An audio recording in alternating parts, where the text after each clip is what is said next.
दोस्तों नमस्कार।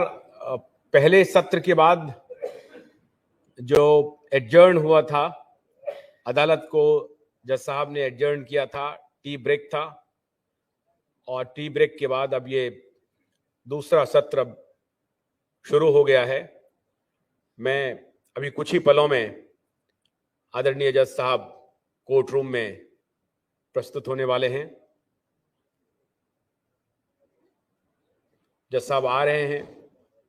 जैसा कि दोस्तों आपने देखा कि पहले सत्र में हम लोगों ने सुशांत सिंह राजपूत के मुकदमे को हम लोगों ने लिया और उस पर थोड़ी हियरिंग और बाकी है। उस हियरिंग के बाद सहारा निवेशकों का जो मुद्दा है, जो बहुत ही एक प्रकार से बड़ा मुद्दा है, करोड़ों लोग उसमें परेशान हैं, पीड़ित हैं। कई लोग कहते हैं कि कम से कम 4000 आत्महत्याएं हुई हैं। इतनी बड़ी पीड़ा है। जज साहब कोर्ट रूम में आ रहे हैं और थोड़ी ही देर में ये कार्रवाई शुरू होने वाली है। मैं आग्रह करूंगा सबसे थोड़े खड़े हो जाएं। जज साहब आ रहे हैं।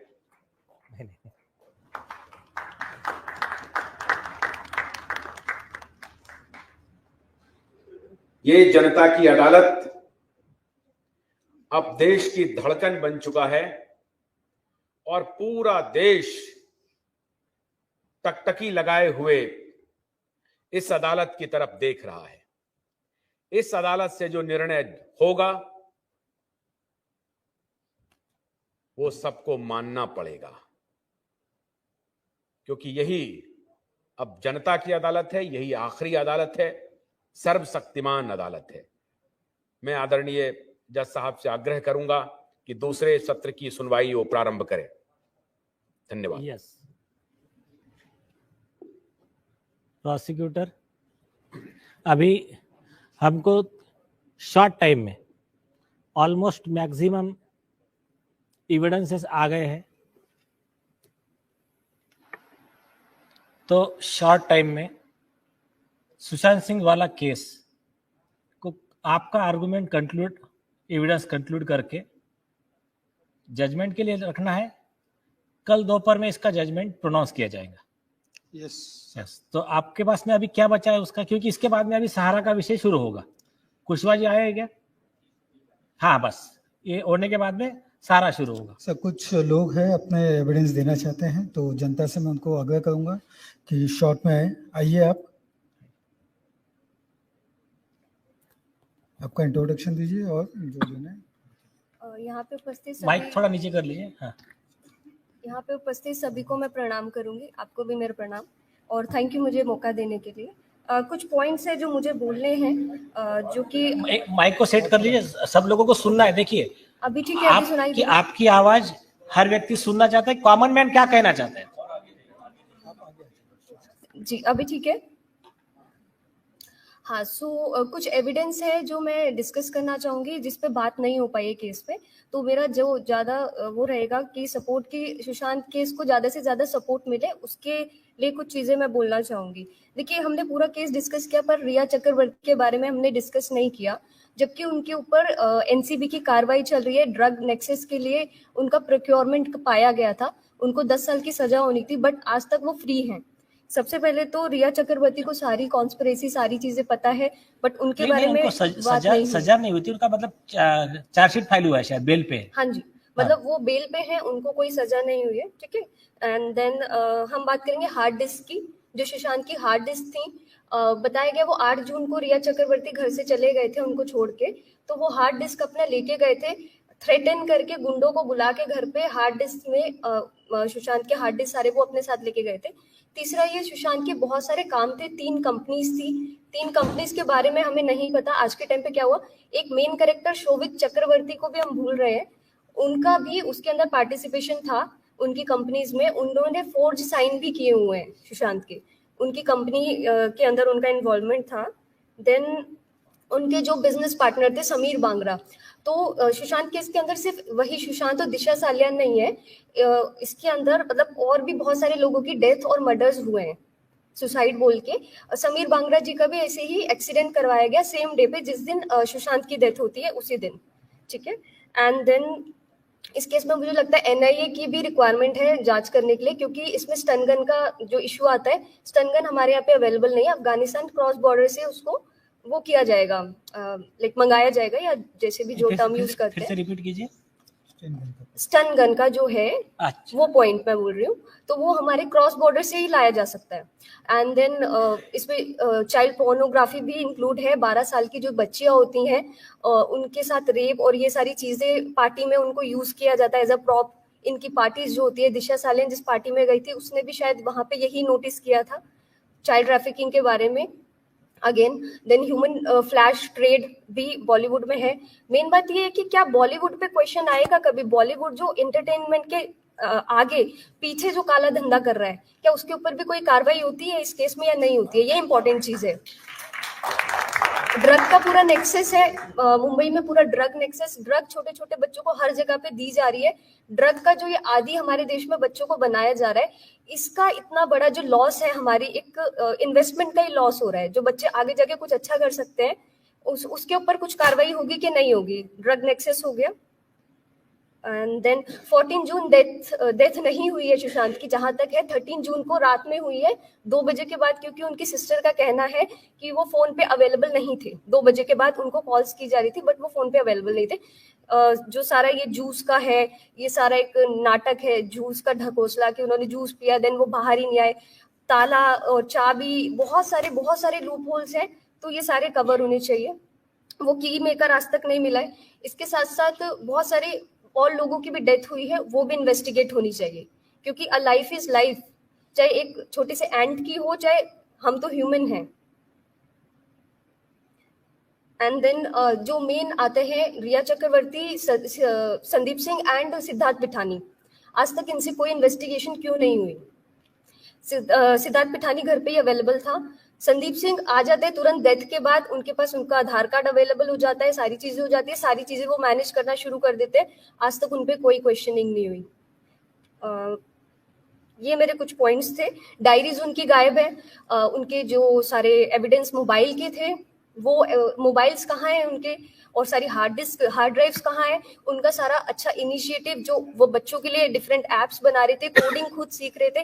तो सबसे पहले तो सुसाइड बोलना बंद कीजिए, क्योंकि वो बहुत ही एक इस तरीके के ह्यूमन थे जो आगे लोगों को इंस्पायर करते थे। उनकी 50 ड्रीम लिस्ट देख के हमें समझ आ जाता है कि वो मतलब वुमेन को एम्पावर करना चाहते थे, सेल्फ डिफेंस सीखना चाहते थे, मून पे उनकी जमीन है। इतने अच्छे एम्बिशियस पर्सन सुसाइड क्यों करेगा? उनके बहुत सारे ड्रीम्स थे अपने इंडिया के लिए भी कुछ करने के लिए। तो एक नेशनलिस्ट पर्सन की डेथ हुई है जो कि आगे बहुत ज्यादा कंट्रीब्यूट कर सकते थे अपनी कंट्री के लिए, तो उनको न्याय मिलना चाहिए। उसके साथ साथ और जो छोटे बच्चे हैं जिनके साथ बहुत गलत होता है, डेली बेसिस पे ट्रैफिकिंग करके उन्हें शायद कहाँ कहाँ भेज दिया जाता है, हमें नहीं पता है। तो ये सारा अगर उनको न्याय मिलता है तो उन बच्चों को भी न्याय मिलेगा, उन सभी लोगों को न्याय मिलेगा। तो आपसे मेरी रिक्वेस्ट है कि प्लीज इस केस में कुछ करिए। बहुत बहुत अच्छे मुद्दे रखे। Yes, really appreciable. Thank you Vijay समझ।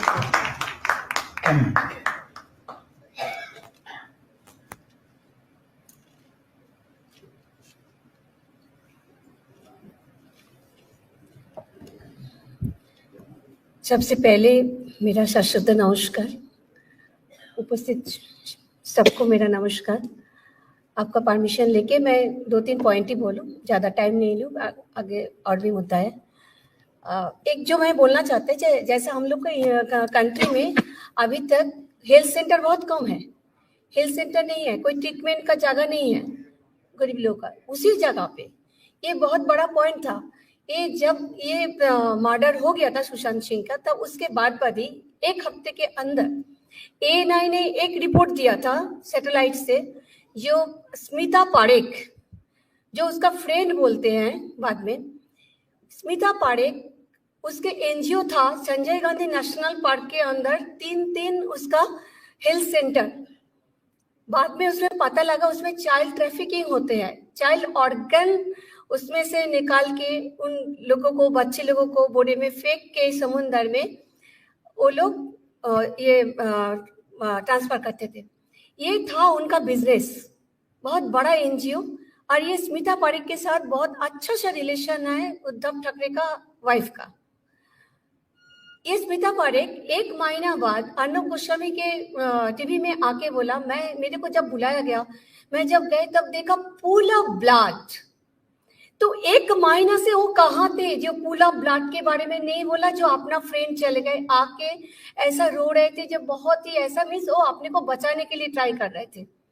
ये एक बहुत बड़ा वो था जो स्मिता पारेख इसके साथ जुड़े हुए हैं, चाइल्ड ट्रैफिकिंग के साथ, ठीक है। जबकि ना हम लोग का कोई हेल्थ सेंटर है नहीं, कोई गांव में एक हेल्थ सेंटर है नहीं। तो ये बात है, आप यूपी में जाके देखिए, गांव में आपको हेल्थ सेंटर नहीं मिलेगा। और एक संजय गांधी नेशनल, मैं मुंबई से हूँ, संजय गांधी नेशनल पार्क के अंदर कैसे करके हेल्थ सेंटर, 2 मेडिकल सेंटर भी है, मेडिकल मेडिसिन की दुकान भी है। तो ये बात है। और एक मुद्दा जो है मेरा, जो पॉइंट्स है, जो 3 एम्बुलेंस बुलाया गया, उसमें जो एम्बुलेंस से उसको भेजा गया, और जब उन्होंने उधर पहुंचा कुपर हॉस्पिटल में, उसके घर से कुपर हॉस्पिटल कोरोना के टाइम पे रास्ता पूरा खाली था। उसी टाइम पे 15 से 18 मिनट, आप गूगल सर्च करके देख सकते हैं, 18 मिनट्स का टाइम था। लेकिन उन्होंने लेके निकले इधर 2:40 के 3:10 पे निकले, और जब पहुंच गए तब शाम हो गया था। जो एम्बुलेंस में वो गए, उधर पहुंचने के बाद वो एम्बुलेंस से वो उसको बॉडी नहीं निकल गए, वो दूसरा एम्बुलेंस था। ये बीच में ANI ने दिया, खाड़ के पीछे के, हम लोग का जो मुंबई खाड़ जो रास्ता है, वो खाड़ के पीछे, समुद्र के पीछे पीछे एक जगह है जिसमें हेलीकॉप्टर भी आते थे, पवन हंस का, ठीक है। तो वो पवन हंस का हेलीकॉप्टर भी उधर, पवन हंस का नहीं था कि किसका हेलीकॉप्टर था पता नहीं, 2 हेलीकॉप्टर था रेड कलर का, वो भी ANI ने दिया रिपोर्ट, वो रिपोर्ट दिया। तो ये क्या किया, बॉडी को लेके क्या की, ये हम लोग को पता नहीं है। और एक जो बात है, जब उनको बॉडी निकल गए घर से, कभी भी आज तक हम लोग छोटे से देखे नहीं, जो बॉडी जिसका डेथ हो गया वो स्ट्रेट सुला के उसको लेके आते हैं। लेकिन आप उसको देखिए, मैं एविडेंस भेज दूंगी ईमेल पे, मेरे पास सारी रखा है। तो Very good, उसमें, हाँ, तो उसमें उन्होंने दिखाया पूरा, जैसे पलटी मार के जैसे सोते हैं, ऐसा करके बॉडी को निकाला। और बॉडी इतना बड़ा, इतना मोटे, इतना बड़ा लग रहा है उसके अंदर में कोई है। तो जो बच्चे को वो बचाने के लिए उस दिन ट्राई भी कर रहे थे, जो बच्चा नेपाल से आए थे जिसको बचाने के लिए वो ट्राई कर रहे थे, वो बच्चे को भी मार दिया। और वो बच्चे का बॉडी भी उसके साथ एक ही साथ लिपट के भेज दी। फिर बीच में रास्ते में कहीं पे वो बच्चे को बॉडी निकला, ये हम लोग को पता नहीं है। इसके ऊपर आप थोड़ा आलोकपात कीजिए तो बहुत अच्छे है। इतना ही है। बहुत बहुत बढ़िया। मतलब अभी तक किसी ने ये एविडेंस नहीं दिया, वो आपने दिया, रियली अप्रिशिएबल। आप एविडेंस दे देना, आपके पास जो भी अवेलेबल, टीम को दे दीजिए, क्योंकि ये चीजें तो मुझे भी नहीं पता थी, इन लोगों ने रिसर्च किया, इनको भी नहीं मिली। हाँ, तो मैं ANI का वो रिपोर्ट भी मैं भेज दूंगी, मेरे पास आकर मैं। Very good, very good, thank you sir, नमस्ते, अप्रिशिएबल।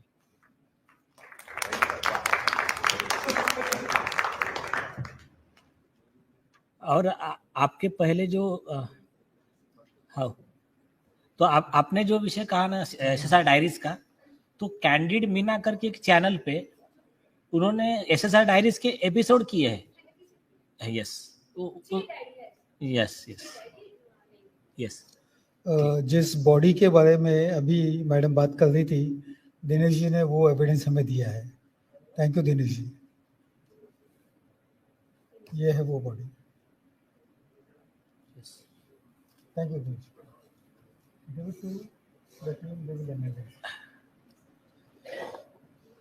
ठीक है। Sushant Singh Rajput, Disha Salian, child trafficking case, gang rape case, murder case, इस एक केस के अंदर इतने सारे केस जुड़े हुए हैं। मैं जनता की महाअदालत के जज साहब से रिक्वेस्ट करूंगा कि एक ऐसा जजमेंट पास करें, जितने भी सबूत आज हमारे पास आए हुए हैं जितने भी एविडेंस हमारे पास आए हुए हैं, इनसे इन गुनाहों से जुड़े हुए हर एक व्यक्ति को सजा मिले, क्योंकि जहाँ तक मैं देख रहा हूँ इस चीज़ की इन्वेस्टिगेशन जब होगी, एक नहीं यहाँ पे कई कई बड़े बड़े पॉलिटिशियन भी इसके अंदर इसके चुंगल में आने वाले हैं। तो एक ऐसा जजमेंट पास किया जाए जिससे कि हर एक व्यक्ति जो इससे जुड़ा हुआ है, मर्डर से लेके चाइल्ड ट्रैफिकिंग तक, रेप से लेके सुसाइड तक, सभी को सजा मिले, ऐसा एक ऑर्डर पास किया जाए। धन्यवाद।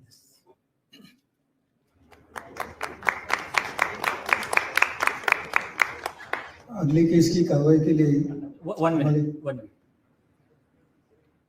सुशांत सिंह, दिशा सालियान और मासूम बच्चे, इनका केस अवेलेबल एविडेंस सारे देश ने देखा। लॉ कुछ मैं मेरे अपने मन से मैं नहीं लॉ बनाने वाला हूँ। लॉ जो ऑलरेडी हमारे संविधान में है, जो हमारे कानून जो बनाए जा चुके हैं हमारे संसद द्वारा, और उस लॉ का विश्लेषण ऐसे परिस्थिति में क्या होना चाहिए ये सुप्रीम कोर्ट, हाई कोर्ट कर चुका है। आर्टिकल 14 क्या कहता है? भारतीय संविधान का article 14, equality before law, equal protection of the law. कानून के आगे सब समान, कानून की प्रक्रिया सबके लिए समान। एक अगर आम आदमी है, उस ऐसे केस में जेल में जाना चाहिए, तो वो केस में कितना भी बड़ा कोई भी राजनेता हो, लीडर हो, जज हो, पुलिस अधिकारी हो, वो भी जेल में जाना चाहिए। तो उसके बेस पे अभी एक हम डिटेल जजमेंट देंगे इसमें और कोर्स ऑफ एक्शन स्टार्ट करेंगे। तो इसको अभी क्लोज फॉर ऑर्डर किया जाता है। मैटर में जजमेंट कल प्रोनाउंस किया जाएगा। First case is adjourn for tomorrow.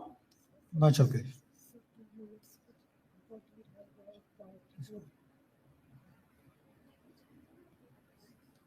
है तो कुछ दो मिनट कुछ आइए, लेकिन शॉर्ट में।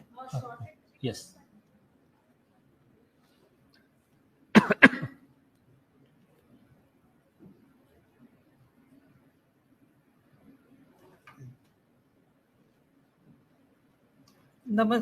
सबको मेरा नमस्ते। नीलेश ओझा जी, सबको, आशुतोष जी, सबको मैं थैंक यू, आपने मुझे मौका दिया। मैं सेसारियन की फैन थी और 2 पॉइंट मैं बताना चाहती हूँ जो कवर नहीं हुए। इसमें एक टाइगर का भी एक आता है, सलमान खान के बॉडीगार्ड का भी एक आता है नाम, और इसमें 14 लोग जो मरे थे वो न्यू वर्ल्ड ऑर्डर से रिलेटेड ही ये मर्डर को बताया जाता है। ये पॉइंट किसी ने कवर नहीं करा। और उसके बाद कुछ उसने ऐप जो बनी थी इसमें, और उसके बाद इसको सॉफ्टवेयर जो था वो बाद में लॉन्च करा है, और उदय ठाकरे के जो आदित्य ठाकरे हैं उसके नाम से लॉन्च हुआ था उसके डर। तो उन्होंने ये स्टील करा था, बाद में ये निकला था, तो इसको पता नहीं शायद किसी ने कवर नहीं करा, वो सॉफ्टवेयर बाद में आया। इस चीज को मैं कहना चाहती थी। धन्यवाद। अच्छा, अच्छे मुद्दे। और एक टाइगर श्रॉफ का, लेकिन जहां तक है मैंने एसएसआर डायरीज का जो देखा है कुछ पार्ट, उसमें उनका कहना है तो मतलब जैकी श्रॉफ का बेटा ना टाइगर श्रॉफ, तो टाइगर श्रॉफ को तो एक कॉपी उन्होंने दिया था सुशांत ने, सुशांत का उन पर विश्वास था, ऐसा कुछ है? एक्चुअली में उसका ना कुछ जो आप बोल रहे हो चाइल्ड ट्रैफिकिंग से भी उसका है रिलेशन, वो काम भी करता है इस चीज में, लड़कियों का, और सारा मैंने ये देखे थे उसके एपिसोड में, खुलासा भी हुआ था उसका। कहाँ पर हुआ है खुलासा? आपके पास इसके कुछ वीडियो निकलते थे, मैं देखूंगी, सर्च करूंगी। हाँ, अगर आपके पास मिल जाए। दिनों में लोकल निकलते थे। हाँ, तो आपको जो मिल जाए तो उनके पास दे देना। बिल्कुल। हाँ, तो आप ईमेल कर देना या व्हाट्सएप पे भिजवा देना। क्योंकि ये सलमान खान का बॉडीगार्ड था, उसका भी इन्वॉल्वमेंट बताया जाता है उसमें। जहाँ ठीक, आप देखिए कैसा है। हाँ जी। जैसा कोर्ट है वैसा हम भी, देखो कानून ग्राह्य सबूत चाहिए। हाँ जी। मतलब हियर से एविडेंस अगर किसी ने कह दिया और मैंने सुन लिया, ये वाले एविडेंस इस, हाँ अपने पास में सफिशिएंट एविडेंस है, इन्वेस्टिगेशन होगा और 4 चीजें बाद में काम में मतलब ये क्लू मिले थे काफी लोगों से। अच्छा, तो ये बातें उस दिनों में यही लोग बताते थे। तो ठीक है, आपको जो भी आपके पास अवेलेबल लिंक्स या वीडियो कुछ होंगे तो आप दे दीजिए, उस पर गौर करें। Okay, thank you. Thank you. अगले केस सहा के लिए मैं अपनी टीम के मेंबर अभिषेक को कहूंगा कि प्रोसिक्यूशन प्रोसीडिंग्स स्टार्ट करें। सहारा इंडिया परिवार का केस अभी स्टार्ट हो रहा है। Advocate Abhishek Mishra. Yes sir, सबसे पहले सर्वप्रथम मैं आपसे अनुमति लूंगा स्टार्ट करने के लिए। यस अनुमति। यस इस केस में जो टेस्टिमनी है वो आए हुए हैं, यहाँ पे प्रेजेंट हैं। हाँ। तो पहले उनकी टेस्टिमनी रिकॉर्ड की जाए। यस वो ज्यादा बेटर है कि वकील Yes. बोले, इससे बेहतर है विक्टिम बोले। यस, अगर विक्टिम अवेलेबल है तो बुलाइए, कुशवाहा जी को बुलाइए, उनका बहुत देर से इच्छा था। आइए।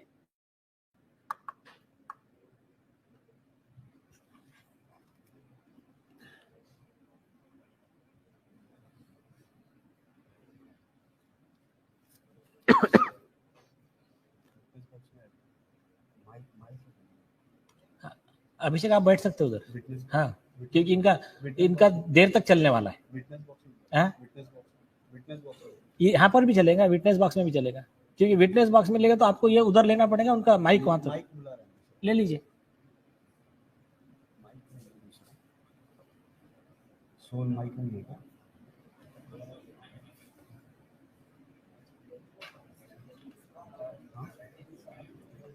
माइक का सेटअप कीजिए ठीक से। तब तक इससे चालू करिए आप। चालू करिए।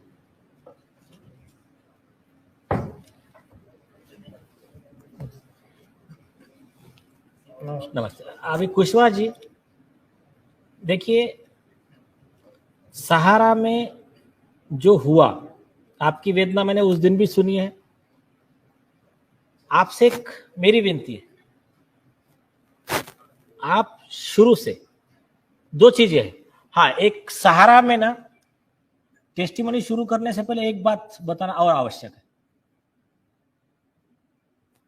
जो लोग नहीं जानते वो लोग इस केस के बारे में हमारे इस टीम का इंटरवेंशन क्या है, और अभी देखिए सहारा की एक बहुत बड़ी लड़ाई का एक मकाम क्रॉस हो चुका है। सहारा में आप लोग कितने दिन से लड़ रहे हो? करीब 3-4 साल से तो लड़ ही रहे सर। 4 साल से। 4 साल से लड़ रहे। और मेन ऑर्डर कब से आया था? 2012 से। जी 2012 से आया। इनके जो निवेशकों का पैसा था और उसके बाद में एम्प्लॉय का प्रॉब्लम था। ये दो पैरेलल प्रॉब्लम्स थे।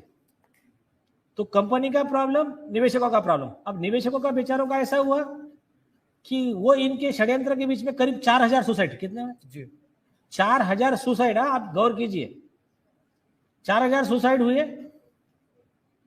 और ये बात अगर हमारे माननीय चीफ जस्टिस साहब के पास नहीं पहुंची होंगी तो अभी एमेकस पहुंचा देना। यस, तो इसमें केस क्या चल रहा था? सब लोग बेचारे रास्ता देख रहे। मैटर सुप्रीम कोर्ट में है, सुप्रीम कोर्ट ऑर्डर दे रहा है, फिर टेबल टेनिस चल रहा है, फिर सेबी के अधिकारी।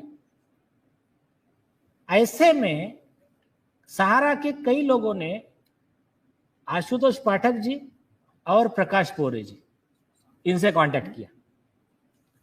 उनके रिक्वेस्ट पे हमने एक टीम बनाया। सुप्रीम कोर्ट लॉयर एसोसिएशन के अध्यक्ष एडवोकेट ईश्वरलाल अग्रवाल जी, प्लीज खड़े हो जाइए। ईश्वरलाल जी ने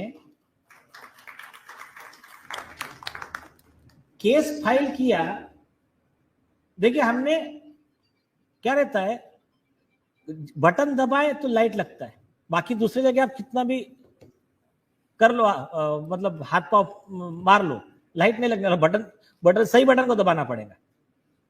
तो यहां पर हमको ये समझ में आ गया कि ये जो मेन टेबल टेनिस खेला जा रहा है, इसमें कुछ जुडिशरी के वो दलाल लोग शामिल है, जो लोग ये चाहते कि इतने बड़ा मैटर में अगर आम आदमी को पैसा मिल रहा तो उसमें हमारा क्या। और कुछ अधिकारी ऐसे जो ये मैटर को सॉल्व नहीं होने देना चाहते। तो इसलिए हमने पहला केस फाइल किया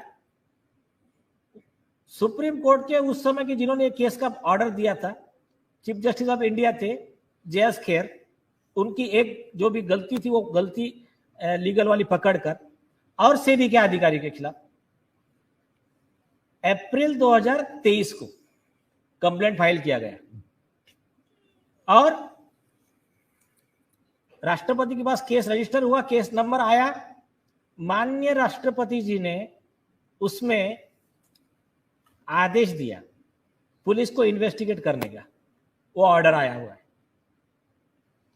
उसके बाद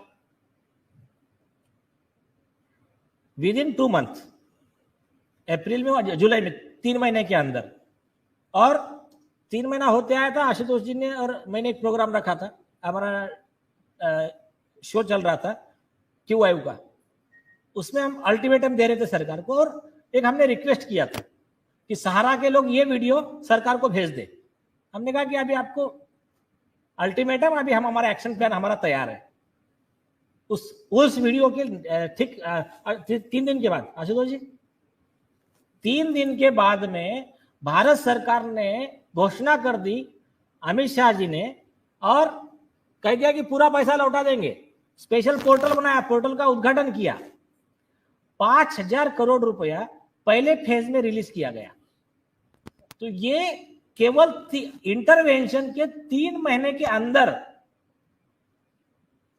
सही केस का ड्राफ्टिंग, सही आरोपी को पकड़ना, उसको मीडिया का साथ, आशुतोष जी पाठक का, ये 2 कॉम्बिनेशन पे सिर्फ 3 महीने के अंदर एक फर्स्ट स्टेप क्रॉस हुआ। सरकार ने, संसद में भी कहा है अमित शाह जी ने कि सहारा का पूरा पैसा 9 महीने के भीतर दे देंगे। जो भी अराउंड उनका कहना है 27,000 करोड़ रुपए जो जमा है, जो भी है, सरकार ने मान लिया। अभी आप देखिए, ये सरकार ने घोषणा की है, लेकिन बातों से पेट नहीं भर। 9 महीना कब तक हो जाएगा? कॉमन मैन का कहना है तू आपने घोषणा कर दी, आम आदमी को पैसा नहीं मिला है, ये पहला ग्रीवियंस है। तो पहली स्टेज ये है कि आधा काम जो हुआ है, कि इतने दिन से पड़ा था, आधे काम के लिए सरकार को धन्यवाद, supreme court lawyer association, QIU, सारे टीम को धन्यवाद, लेकिन न्याय पूरा नहीं हुआ है। इसके लिए आज का प्रोसीडिंग है। तो कुशवाहा जी, आप आपका और जो भी सहारा के लोगों को पूरा ग्रीवियंस बताइए। स्टार्ट। जी धन्यवाद सर। सबसे पहले आज का जो कार्यक्रम हो रहा है जनता की अदालत, उसमें हम लोगों को बात रखने का मौका मिला, उसके लिए सर आशुतोष सर आपका धन्यवाद, आपका धन्यवाद सर। हमें नहीं पता है कि इस जनता की अदालत से हमको कितना लाभ होगा और कितना न्याय मिलेगा, फिर भी एक उम्मीद के साथ झारखंड, बंगाल, उत्तर प्रदेश, बिहार के मेरे साथी हम लोग आज आपकी अदालत में आए हैं सर। हमें नहीं मालूम कि हमको न्याय कब मिलेगा, क्योंकि न्याय की आस में आज विगत कई सालों से हम लोगों की आंखें तरस रही है। हम लोगों की हिम्मत नहीं है, हमारी औकात नहीं है कि हम माननीय सुप्रीम कोर्ट में जाकर के अपनी बात को रख सकें, क्योंकि हम सबको पता है कि सुप्रीम कोर्ट जाना आम आदमी के लिए आसान नहीं होता है। वहां जाने के लिए बहुत पैसे की जरूरत पड़ती है, और उसके बाद भी हमारा केस वहां एडमिट होगा कि खारिज होगा, ये हमको नहीं पता है। मैं नाम नहीं बताऊंगा, मैं दिल्ली में कई अपने सीनियर वकीलों से संपर्क में रहा हूं कि किसी भी तरह से हमारा एक जनहित याचिका जनता की तरफ से सुप्रीम कोर्ट में जाए, किंतु मैं उस पर नहीं जाना चाहता कि केवल आधे घंटे और 25 मिनट बात करने के लिए सीनियर अधिवक्ता को 50,000, 25,000 का फीस हमने दे करके आया। हम यहाँ से बहुत मुश्किल से घर भी वापस भी जा पाए, चूंकि उतना पैसे मेरे पास में नहीं थे, और हमें नहीं पता था कि यहाँ बात करने का भी सीनियर वकील लोगों का 50,000 फीस देना पड़ता है।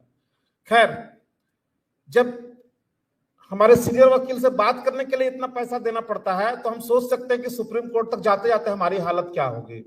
इतने महंगे फीस हम कहां से दे पाएंगे। दूसरी तरफ जो कॉमन मैन है, जो इस देश के करीब लगभग 13 करोड़ लोग हैं सर, जिसने सहारा में पैसा इन्वेस्टमेंट किया, और सहारा जो पैसा इन्वेस्टमेंट करवाया वो डायरेक्ट पैसा नहीं लिया, वो अपने एजेंटों के माध्यम से लिया।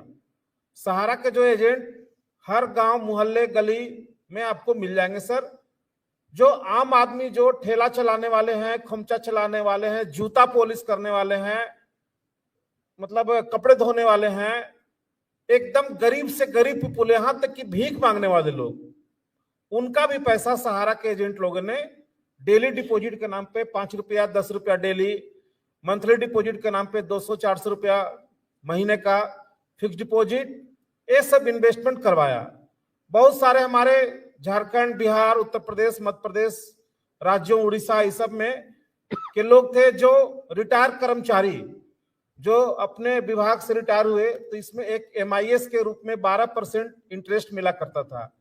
तो MIS के रूप में भी लाखों लाख रुपए अपना PF और ग्रेड छुट्टी का सारा पैसा इसमें लगा दिया, लेकिन आज किसी को पैसा नहीं मिल रहा है सर। उसके कारण परिस्थितियां इतनी बिगड़ी कि जो सहारा के एजेंट जो पैसा इसमें डिपॉजिट करवाए, उनके अधिकांश लोग रिश्तेदार थे, चाहे उनके बहन, बहनोई, ससुराल पक्ष, दोस्त यार, मामा मामी, काका काकी, इन लोगों का ही पैसा था। आज वो एजेंट का रिश्ता सबसे टूट गया और दबाव में लगभग 4000 एजेंट आत्महत्या कर चुके सर। ये बहुत सीरियस बात है। और मैं ऐसे बात नहीं करता, हमारे पास पूरा पेपर का कटिंग है, तो सर को दे दीजिए। यस, इसमें सारा पेपर कटिंग है, इसमें लगभग सभी राज्यों के हैं ये, और भी हम लोगों के पास में सर, और भी आपको देंगे। और बहुत सारे एजेंट अपना सुसाइड नोट भी लिख करके गए हैं कि सहारा का पेमेंट नहीं होने के कारण मैं इतना मानसिक दबाव में हूं, अपने रिश्तेदारों से मेरा रिश्ता खत्म हो चुका है, जिसके कारण मैं आत्महत्या कर रहा हूं। वो सुसाइड नोट भी हम लोगों के पास में है सर। तो परिस्थितियां बहुत ही खराब है सर, बहुत खराब है। अब मैं आता हूं सर मुख्य मुद्दे पे। हमारे देश में सर, मैं कहा करता हूं, चूंकि मैं बहुत एनालिसिस करके बात कर रहा हूं, जब जब मानव को, यानी कि इंसान को भगवान का दर्जा हम लोग देते हैं सर, तब तब वो भगवान बना हुआ व्यक्ति जो मानव होता है, वो हमको ठगने का काम करता है, डसने का काम करता है और हमको नुकसान पहुंचाने का काम। सही बात है, हम उसको शोषण का आदि करते हैं। इसके कई एग्जाम्पल्स हैं सर। उसी में एक हमारे सुब्रत राय, सहारा, जो इस देश के आम पब्लिक समझते हैं, आम आदमी समझते हैं कि सुब्रत राय ने इस देश के लिए राष्ट्रवाद का चोला पहन करके बहुत राष्ट्र के काम किया। वैसा कुछ नहीं है सर, क्योंकि वो एक मुखौटा है। उस मुखौटे के पीछे उस व्यक्ति का चेहरा ऐसा है जिसने इस देश के लाखों करोड़ों बहन बेटियों की शादी नहीं होने दी। पैसे के अभाव में शादियां टूट गई। लाखों लोग आज घर छोड़ करके, अपने गांव छोड़ करके बाहर रह रहे हैं छुप करके। सर के लाइफ में बहुत सारे लोग आए भी थे जो छुप करके कहीं ना कहीं से लाइफ में अपनी बात को रखे हैं। बहुत सारे लोग ऐसे हैं जो आज अपने घर से अगर निकलते हैं तो उनके साथ में कौन पब्लिक पकड़ के पीट देगा, उनका मोटरसाइकिल छीन देगा, उनको हार्म कर देगा, ये वो नहीं जानता है। बहुत सारे ऐसे लोग हैं जिनके घर पे आकर के चढ़ के उनके बीवी बच्चों के सामने, माता पिता के सामने पीटे जाते हैं। ये आइंदा रोजमर्रा का ये हो गया हम लोगों को देखने का सर। और इसका कारण एक ही है जिसको हम लोगों ने भगवान बनाया था। लोग कहा करते हैं, एक टाइम में अखबारों में छपा करता था कि इंडियन रेलवे के बाद सबसे ज्यादा एम्प्लॉय सहारा में है, लेकिन ऐसा नहीं है। वो जिस 10 लाख 12 लाख लोगों की बात की जाती थी, उसमें 10 लाख करीब सहारा के कार्यकर्ता ही थे जिसको कि एम्प्लॉयज माना जाता था। और सहारा ने उस एम्प्लॉयज को भी कहीं का नहीं छोड़ा। उसका जो मिलने वाला कमीशन था, मिलने वाला फ्यूचर फंड था, वो सारे पैसे भी वहीं री इन्वेस्टमेंट करवा लिए गए और उसका वो भी पैसा नहीं मिला जो उसका कमीशन और फ्यूचर फंड। टीडीएस की बात क्या करें, टीडीएस के मामले में तो सहारा के कार्यकर्ता इतनी बुरी तरह फंसे हैं कि जो टीडीएस का पैसा एजेंटों का काटा गया वो इनकम टैक्स ऑफिस तक जमा ही नहीं किया गया। और उसके बाद में एक तरफ उसका वो इनकम दिखा दिया गया, दूसरे तरफ इनकम टैक्स ऑफिस से लगातार उसको पत्र आ रहा है और उसका अकाउंट फ्रीज हो रहा है कि तुम इतना पैसा क्यों नहीं जमा कर पा रहा, जबकि सहारा वाले ने इनकम टैक्स का पैसा काटा लेकिन उसको जमा ही नहीं किया। ये भी एक बहुत बड़ा मुद्दा है सर। और फ्यूचर फंड के नाम पर भी लोगों का पैसा काटा गया, वो भी किसी को नहीं मिला। इनकम टैक्स के नाम पर पता नहीं है, इस देश का एक अजूबा कंपनी होगा जिसमें ये कहा जाता है कि जिस एजेंट का इनकम टैक्स कटा है वो उतना पैसा घर से ला करके यहाँ फिक्स डिपॉजिट कर दो और तब तुम्हारा पैसा जो इनकम टैक्स डिपार्टमेंट में भेज देंगे। शायद इस लॉजिक को नहीं समझ पाएंगे सर, फिर से एक बार रिपीट कर देते हैं। जैसे एक आम आदमी एक एजेंट है, मान लीजिए अमरेश कुमार, तो अमरेश कुमार का 1 लाख रुपया इनकम टैक्स कटा हुआ है, जो अपना वो इनकम किया था, कमीशन तो री इन्वेस्टमेंट हो ही गया, और जो उसका टीडीएस का पैसा जो इन्होंने दिखाया कि तुम्हारा हर महीने कमीशन से 10% 5% जो टीडीएस कटा, उस पैसा को विभाग में नहीं भेजा गया और उसके ऊपर दबाव बनाया गया कि तुम 1 लाख रुपया घर से ला करके हमको जमा करो ऑफिस में और उसका फिक्स डिपॉजिट का तुम सर्टिफिकेट ले लो और तब तुम्हारा पैसा इनकम टैक्स में भेजेंगे। मतलब वो भी आप ही दो, टीडीएस भी आप हाँ, ही वो भी दो। तो ये भी हुआ है सर। तो कहने का मतलब है कि ये बहुत ज्यादा धोखा सुब्रत राय के द्वारा दिया गया। और जो चीज आप लोग जानते हैं कि सुब्रत राय ने इस देश के लिए जब कारगिल का जो युद्ध हुआ था उसमें लगभग 3000 करोड़ रुपए दिए थे। शायद आप में से बहुत लोग नहीं जानते होंगे कि वो पैसा भी सहारा के एजेंट और सहारा के कर्मचारी से ही वसूल किया गया पार्ट पार्ट में, और नाम हुआ सुब्रत राय का। तो कई तरह से इन लोगों ने ठगने का काम किया सर। अब मुद्दे की बात करें तो सर कुछ पॉइंट्स हम नोट करके लाए थे, उसमें एक कॉपी आपको हम देना चाह रहे थे सर। आमतौर पे इस देश में एक कॉमन आदमी के नाम पर अगर एक एफआईआर हो जाता है, कॉमन आदमी के नाम पर एक सर झूठी केस भी कोई दर्ज करा दिया जाता है, तो उसको घर में रहना मुश्किल हो जाता है, पुलिस उसे परेशान कर देती है। आज सुब्रत राय के नाम पे पूरे देश भर में लगभग 3000 एफआईआर दर्ज हैं सर, लेकिन पुलिस उनको छू भी नहीं पाती है। और हम लोगों को जहां तक मालूम है वो शायद अभी भी पेरोल पे ही चल रहे हैं। हाँ, और पुलिस उनको ढूंढने जाती है, मतलब उनको पकड़ नहीं पाती है। पता नहीं इस देश के कॉमन लोगों के लिए ही पुलिस होती है, बड़े लोगों के लिए पुलिस क्यों नहीं होती सर? उसको एक कॉमन मैन के दिल में जब उनको सुप्रीम कोर्ट से पेरोल मिला हुआ है, तो क्या पेरोल होने के बाद संबंधित थाने को जहां वो व्यक्ति रहता है, क्या उसको पता नहीं है कि वो आदमी कहाँ है? नहीं, उसको क्या कहते हैं पता है क्या? कानून आम आदमी पे राज करता है जी। और अमीर कानून पे राज करता है, और बाद में वो कानून की सहायता से फिर से आम आदमी पे राज करता है। जी, ये आम आदमी की धारणा हो गई है। इस केस में तो वही दिख रहा है ना सर कि जिस व्यक्ति के ऊपर में इस देश में 3000 से ज्यादा एफआईआर हैं, शायद ही कोई स्टेट बचा होगा जहां पे सुब्रत राय के नाम से एफआईआर दर्ज नहीं है और उनके सहारा प्रबंधन के लोगों पे दर्ज नहीं है, लेकिन पुलिस इन लोगों को पकड़ नहीं पाती। 1-2 डायरेक्टर पकड़े गए हैं जो आज जेल में हैं, लेकिन सुब्रत राय को पुलिस छू भी नहीं पाती। और सबसे मजे की बात यह है सर कि पुलिस पकड़ने उनको लखनऊ में जाती है और उसी वक्त देश के रक्षा मंत्री माननीय राजनाथ सिंह के साथ बैठे हुए सुब्रत राय अपना फोटो वायरल करते हैं। एक कानून के गाल पे तमाचा नहीं तो और क्या है? क्या है सर? एक व्यक्ति जिसको पुलिस ढूंढने के लिए जा रही है, वो इस देश के रक्षा मंत्री इसके साथ में फोटो सेशन करवा रहे हैं और अखबार में वो फोटो छप रहा है कि सुब्रत राय फलाने जगह पे हैं, और पुलिस उनको ढूंढ नहीं पा रही है। ये क्या है? अभी इसके 2 पहलू आपने जो कहा ना, अभी मैं इंपॉर्टेंट पॉइंट बताता हूँ।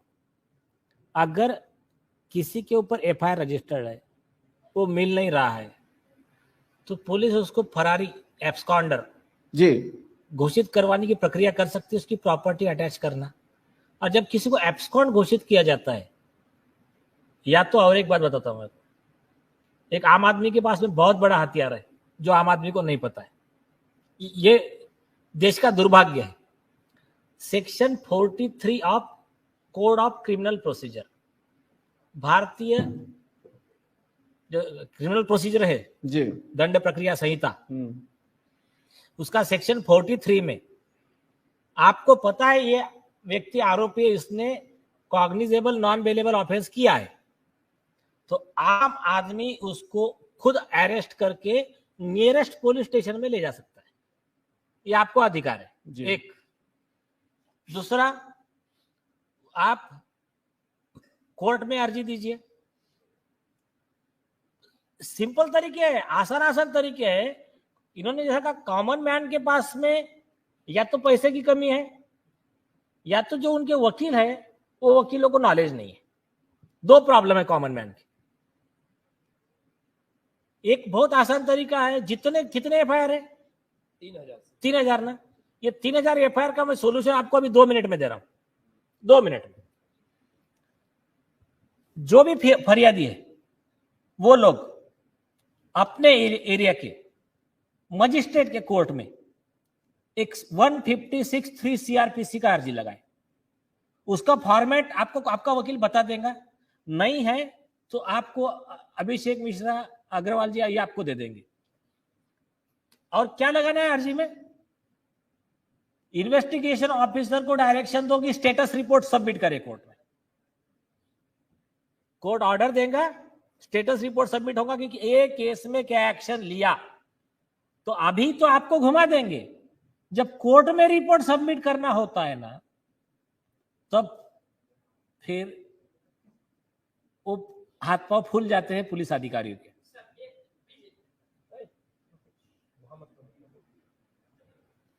कंप्लीट होने दो, बस ये अभी डिबेट नहीं चल रहा, कार्रवाई करते प्लीज। तो 156(3) में आप अर्जी लगाएंगे, वहां से कोर्ट स्टेटस रिपोर्ट बुलाएगा। स्टेटस रिपोर्ट बुलाकर आईओ को रिपोर्ट सबमिट करना पड़ेगा। रिपोर्ट में उसको लिखना पड़ेगा कहां विजिट किया, क्या किया, क्या नहीं किया। अगर उसके काउंटर में अगर आप एविडेंस दोगे तो कोर्ट उसको ऑर्डर करेगा। कोर्ट को अधिकार है टू मॉनिटर द इन्वेस्टिगेशन। तो कोर्ट उसमें ऑर्डर दे सकता है कि देखिए ये लोग बता रहे वो तो यहाँ पर है लखनऊ में पेरोल पे। तो अगर पुलिस अधिकारी चाहे तो सुप्रीम कोर्ट के वो केस में भी अर्जी लगा सकते हैं कि आपने इनको पेरोल पे भेजा है या फिर इनको आपने इंटरिम बेल दिया है। तो जब इंटरिम बेल पे है तो हमको इनका ट्रांजिट रिमांड दीजिए। आपके कस्टडी में नहीं है तो आप हमको इनका ट्रांजिट रिमांड दीजिए। तो आप आपके पुलिस को पत्र लिखिए कि आप सुप्रीम कोर्ट से ट्रांजिट रिमांड लो, नहीं तो फिर उसका बेल कैंसिल हो जाएगा। तो ये अगर मुद्दों पे आप करोगे तो मेरे हिसाब से ये ज्यादा आसान हो जाएगा ये 3000 एफआईआर में। जी हाँ ठीक है, नेक्स्ट पॉइंट जी। अब मैं आता हूं सर, कुछ मुद्दे हैं। सहारा इंडिया ने किस तरह से लोगों का साथ में फर्जीवाड़ा किया और किस तरह से इस देश के माननीय जितने भी कोर्ट हैं, चाहे वो सुप्रीम कोर्ट हो, हाई कोर्ट हो, लोअर कोर्ट हो, कंज्यूमर कोर्ट हो, सबका माखोल उड़ाया और किसी का आदेश को नहीं माना। उसका मैं एक एक एग्जाम्पल के तौर पे आपको बाय प्रूफ के साथ दे रहा हूं सर।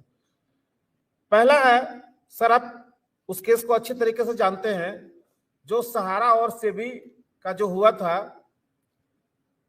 वो केस में जजमेंट हुआ था कि सहारा को जितने भी पैसे रियल एस्टेट और हाउसिंग बॉन्ड के लिया गया था वो 15% ब्याज लगा करके लगभग 24,000 करोड़ रुपए होते हैं, वो सेबी को जमा करा दिया जाए। अच्छा, सिविल अपील नंबर 9813 ऑफ 2011 जी, इसका ऑर्डर कॉपी है। हाँ हाँ निकालिए। वो इम्पोर्टेंट है।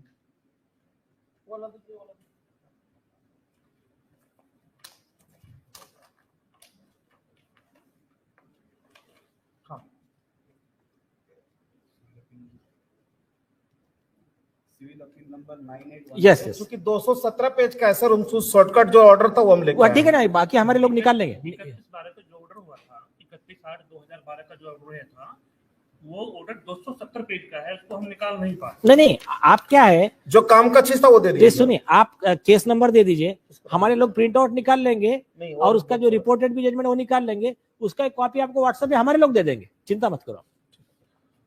दूसरी चीज सर कि उस ऑर्डर के पीछे, उस ऑर्डर के पीछे सर जो भी कोर्ट में बहस हुआ, क्या हुआ नहीं हुआ, उससे आम जमाकर्ताओं को या आम कॉमन आदमी को कोई मतलब नहीं था। मतलब ये था कि जब ऑर्डर पास हुआ 31 अगस्त 2012 को कि सहारा की जो विवादित कंपनियां थी रियल एस्टेट हाउसिंग बॉन्ड, उसका पैसा 15% ब्याज लगा करके सेबी को जमा कर दे। अब ये सुनिए आपके केस का पूरा समरी। आशुतोष जी आप भी जरा गौर कीजिए।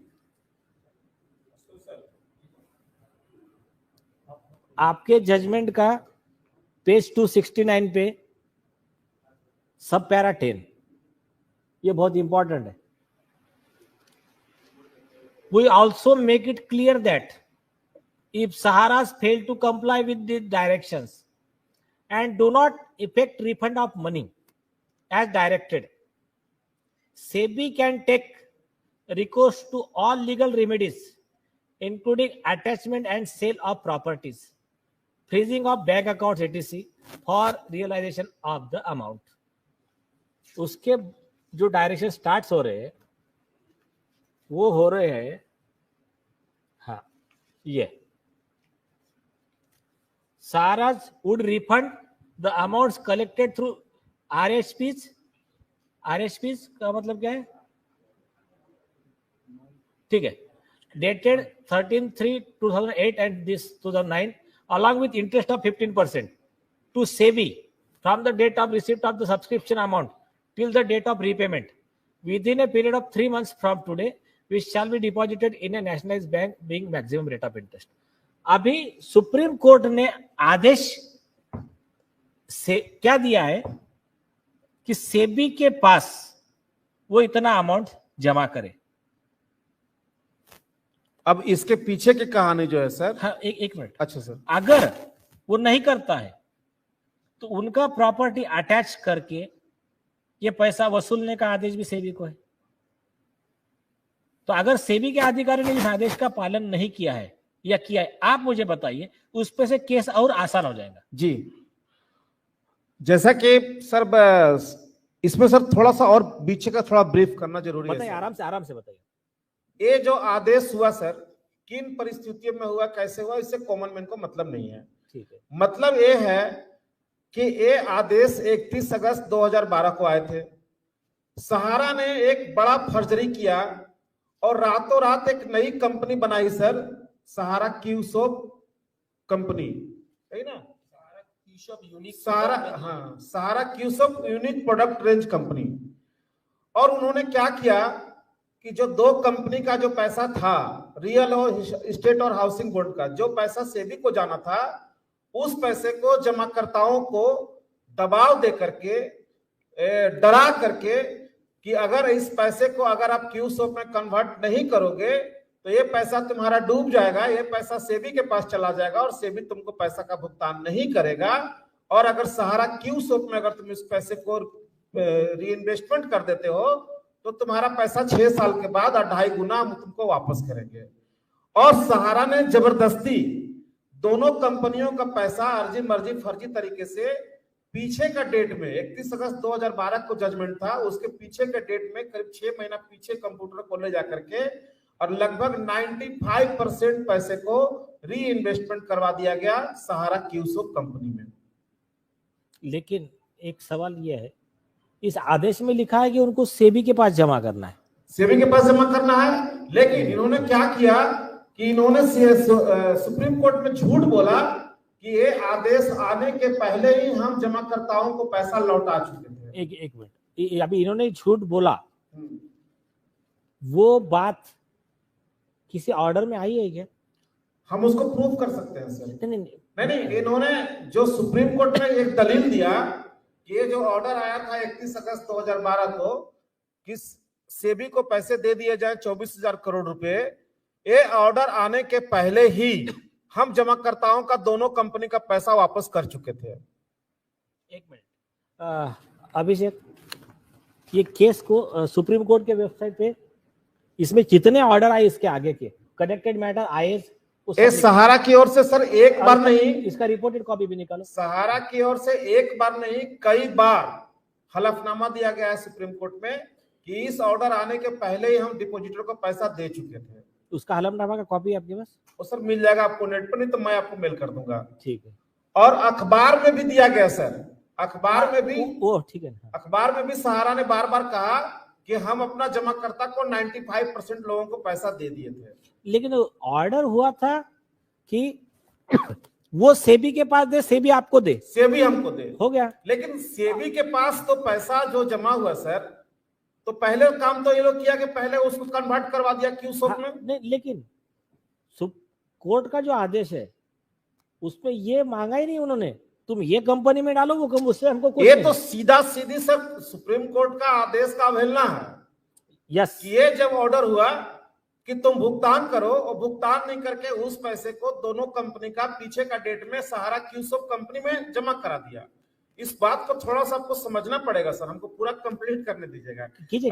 माफी चाहेंगे सर आपसे। देखो मेरे जो डाउट आ रहे हैं मैं पूछता जा रहा हूं। उसमें क्या हुआ कि वो पैसे को उन्होंने वहां कर दिया और हलफनामा दिया कि हमने ऑर्डर आने के पहले ही पैसे का भुगतान कर दिया। सेबी इस बात को माना नहीं, वो सुप्रीम कोर्ट में दलील दिया कि ये झूठ कह रहे हैं, ये पैसे का भुगतान नहीं किए हैं। अगर ये पैसे का भुगतान किए हैं तो 24,000 करोड़ रुपए कहां से लाए। उसमें सुप्रीम कोर्ट के जो माननीय जज थे उस समय उन्होंने ये कहा था कि तुम बैंक का ट्रांजैक्शन दिखा दो कि 24,000 करोड़ रुपए तुम किस बैंक से निकाल करके किसको दिए, क्योंकि उसमें सीधा था कि आपको चेक या ड्राफ्ट के माध्यम से देना है। तो इन्होंने कहा कि हमने पैसा कैश में लौटा दिया। मैं उसका भी कुछ एविडेंस आपको भी थोड़ी देर में दे रहा हूं सर। ठीक है। लेकिन इसके बाद ये यही नहीं रुके सर, जब सेबी इनका मामला जब फंस गया कि नहीं तुम पहले 24,000 करोड़ रुपए जमा करो, वो 132 ट्रक कागज दे दिए थे कि ये हम पेमेंट किए, उसका प्रूफ है। वो 132 ट्रक जो वहां गया था उसको सेबी लेने से इनकार किया, बहुत ड्रामा उसमें हुआ था। और उसके बाद बार बार सेबी कहता रहा कि ये गलत है, ये पैसा नहीं जग दिए हैं।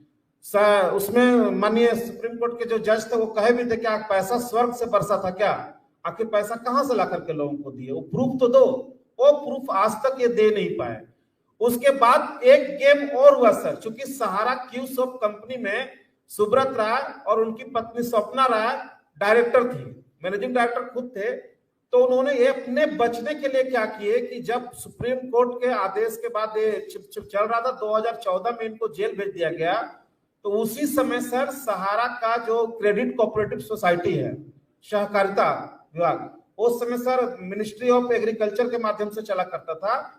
तो सहारा की 4 कंपनियों का रजिस्ट्रेशन लिया गया कोऑपरेटिव का, और उस कोऑपरेटिव में पब्लिक से पैसा लेना शुरू कर दिए। वही सब जो उनका स्कीम था, MIS का, फिक्स डिपॉजिट का, डेली का, तो ले ही रहते। और जो पैसा रियल एस्टेट हाउसिंग बोर्ड का सहारा क्यूसॉप में इन्होंने कन्वर्ट करवाया था, वो सहारा क्यूसॉप से फिर एक बार सहारा की सोसाइटियों में इन्वेस्टमेंट करवा दिए। मतलब जो कॉमन मैन का जो पैसा था डिपॉजिट का, उसका पैसा रियल एस्टेट हाउसिंग बॉन्ड से निकल करके गया क्यूसॉप में, और क्यूसॉप से फिर 2014 में चला गया कोऑपरेटिव सोसाइटी का स्कीम में। और सेबी को जो पैसा ये लोग पार्ट में दिए, जो 15,500 करोड़ रुपए जमा किए अपना संपत्ति बेच के, या कोऑपरेटिव में जो लोग पैसा जमा कर रहे थे उन्हीं का पैसा जमा कर करके जो सेबी में जमा किए, वो 15,500 करोड़ रुपया, वो 25,000 करोड़ रुपया अभी तक नहीं हुआ है। लेकिन ये इंटरेस्ट लगा के बोलते हैं कि हमने 25,000 करोड़ दे दिया। अब सेबी के माथे पर यह बात आ गया कि सेबी जो 2 कंपनी का जो पैसा लिया रियल एस्टेट हाउसिंग बोर्ड का, उन डिपॉजिटरों को खोज करके उनका भुगतान करे।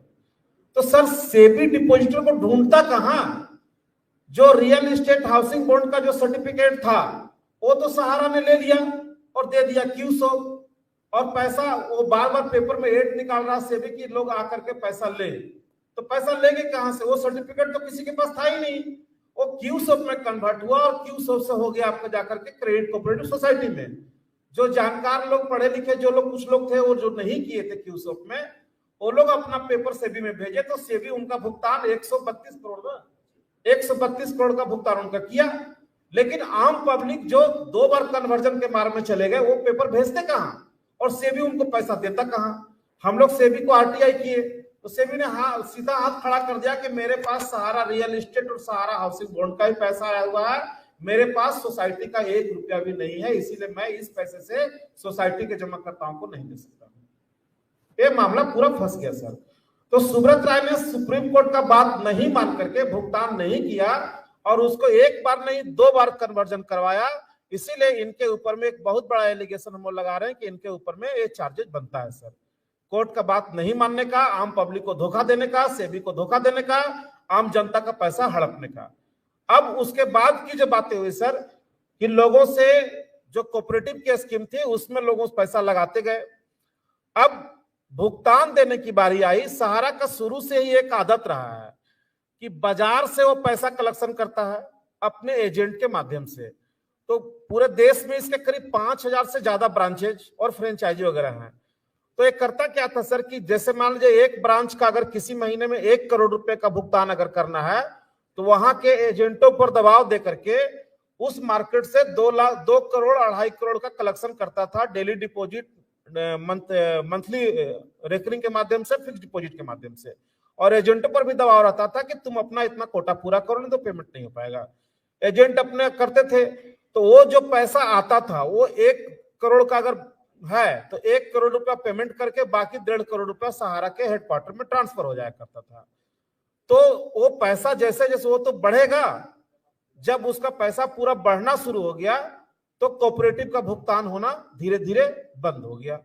लोगों ने पता किया कि भाई पैसा कहां से मिलेगा, तो लोगों को पता चला कि सेंट्रल कोऑपरेटिव रजिस्ट्रार दिल्ली में जो है वहां अगर हम कंप्लेन करेंगे तो वहां से हमको पैसा भुगतान हो जाएगा।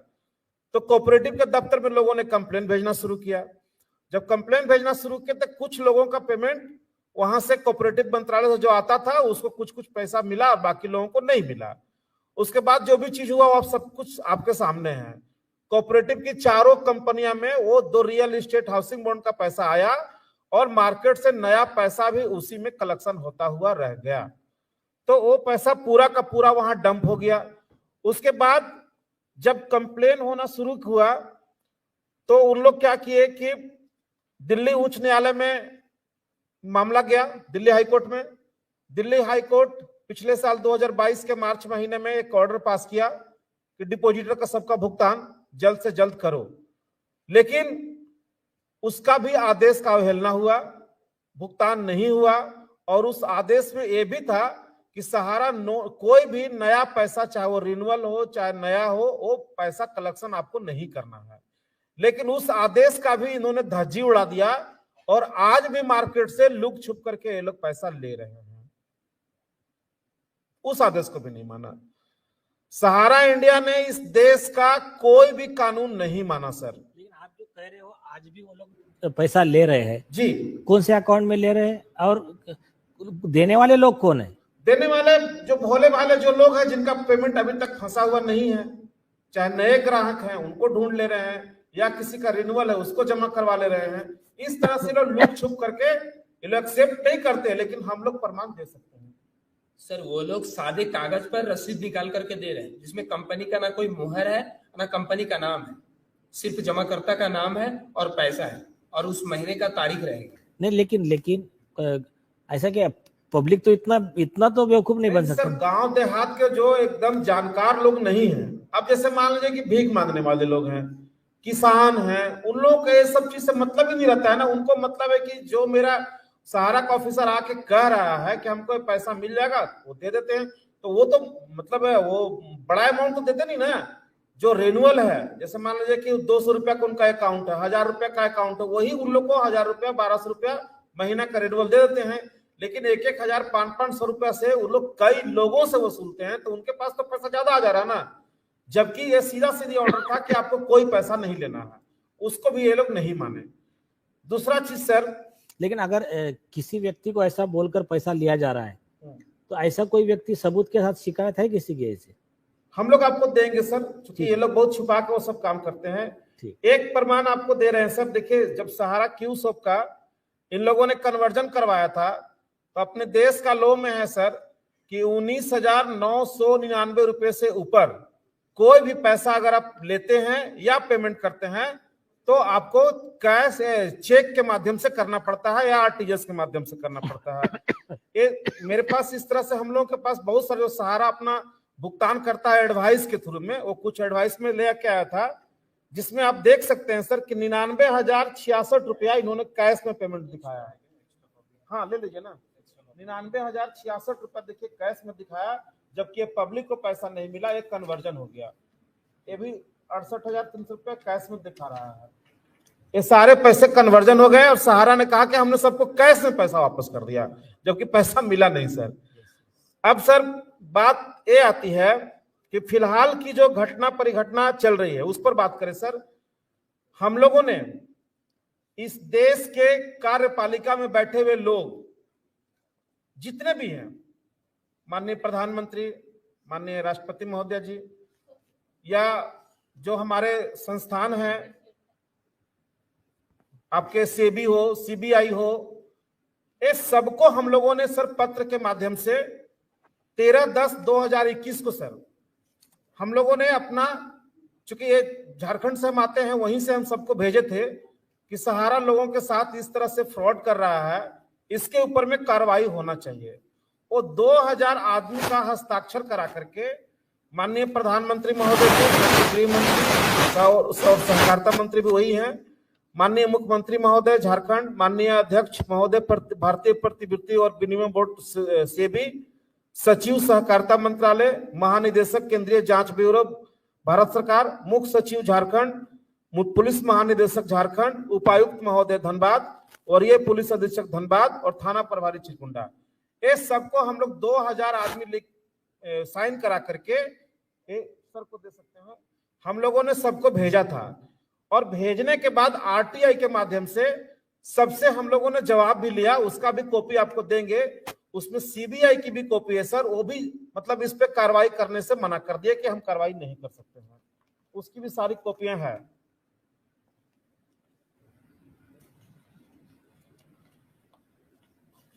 ठीक है,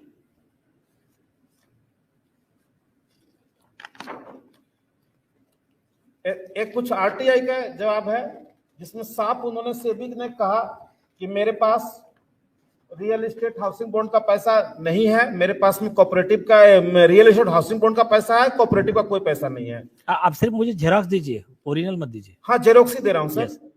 ये सीबीआई के अधिकारियों का पत्र मेरे पास जो हमने आरटीआई करके उनसे मांगा था, वो सारी कॉपियां हैं। हाँ वो है।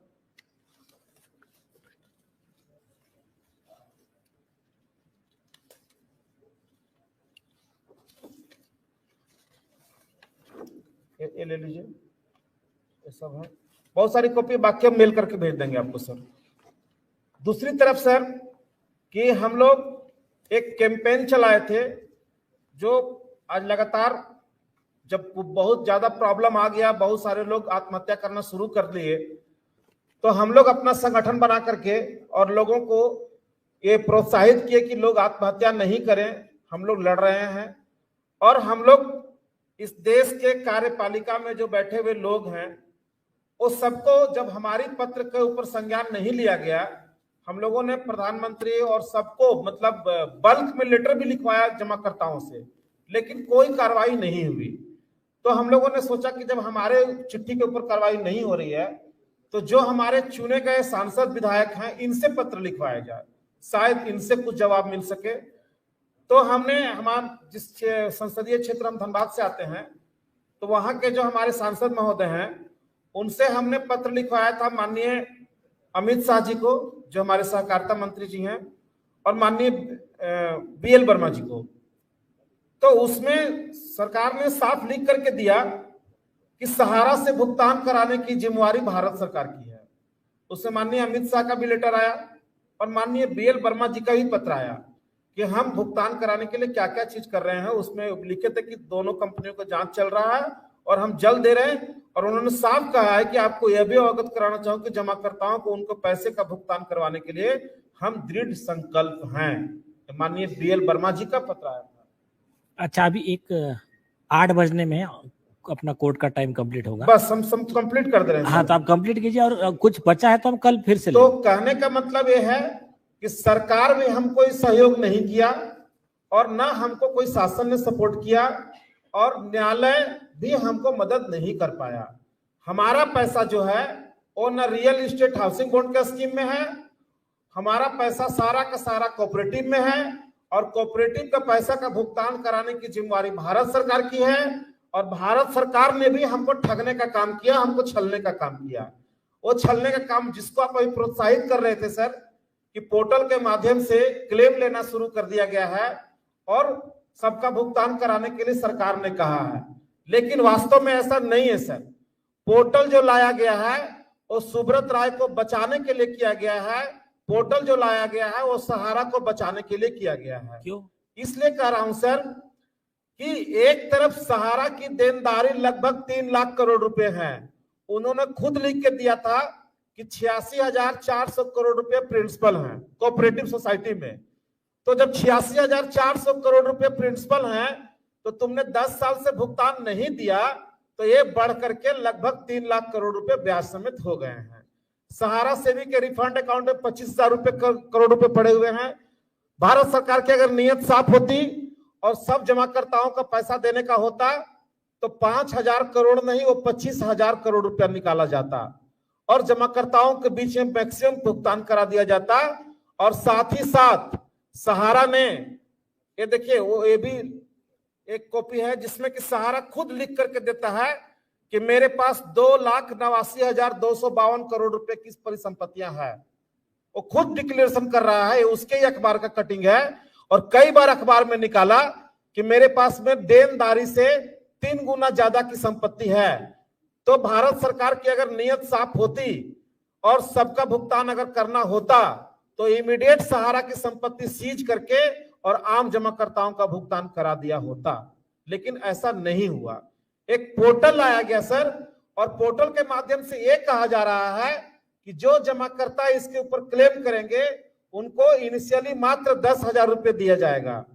क्या 10,000 में किसी बहन बेटी की शादी हो सकती है? एक एक जमाकर्ता जो अपने क्षमता के हिसाब से 5 लाख, 10 लाख, 20 लाख, 1 करोड़, 2 करोड़ रुपए जमा किए हुए हैं, जिनकी जैसी हैसियत उनकी वैसी पैसा, क्या उनको 10,000 रुपए देने से उनका काम चल जाएगा? और उसके बाद कह रहे हैं कि ये जो 5,000 करोड़ रुपया आया है, ये जब घटेगा तो हम वहां से और पैसा निकाल करके फिर आपको देंगे, लेकिन जमा धन ही देंगे, वो भी कई किस्तों में देंगे।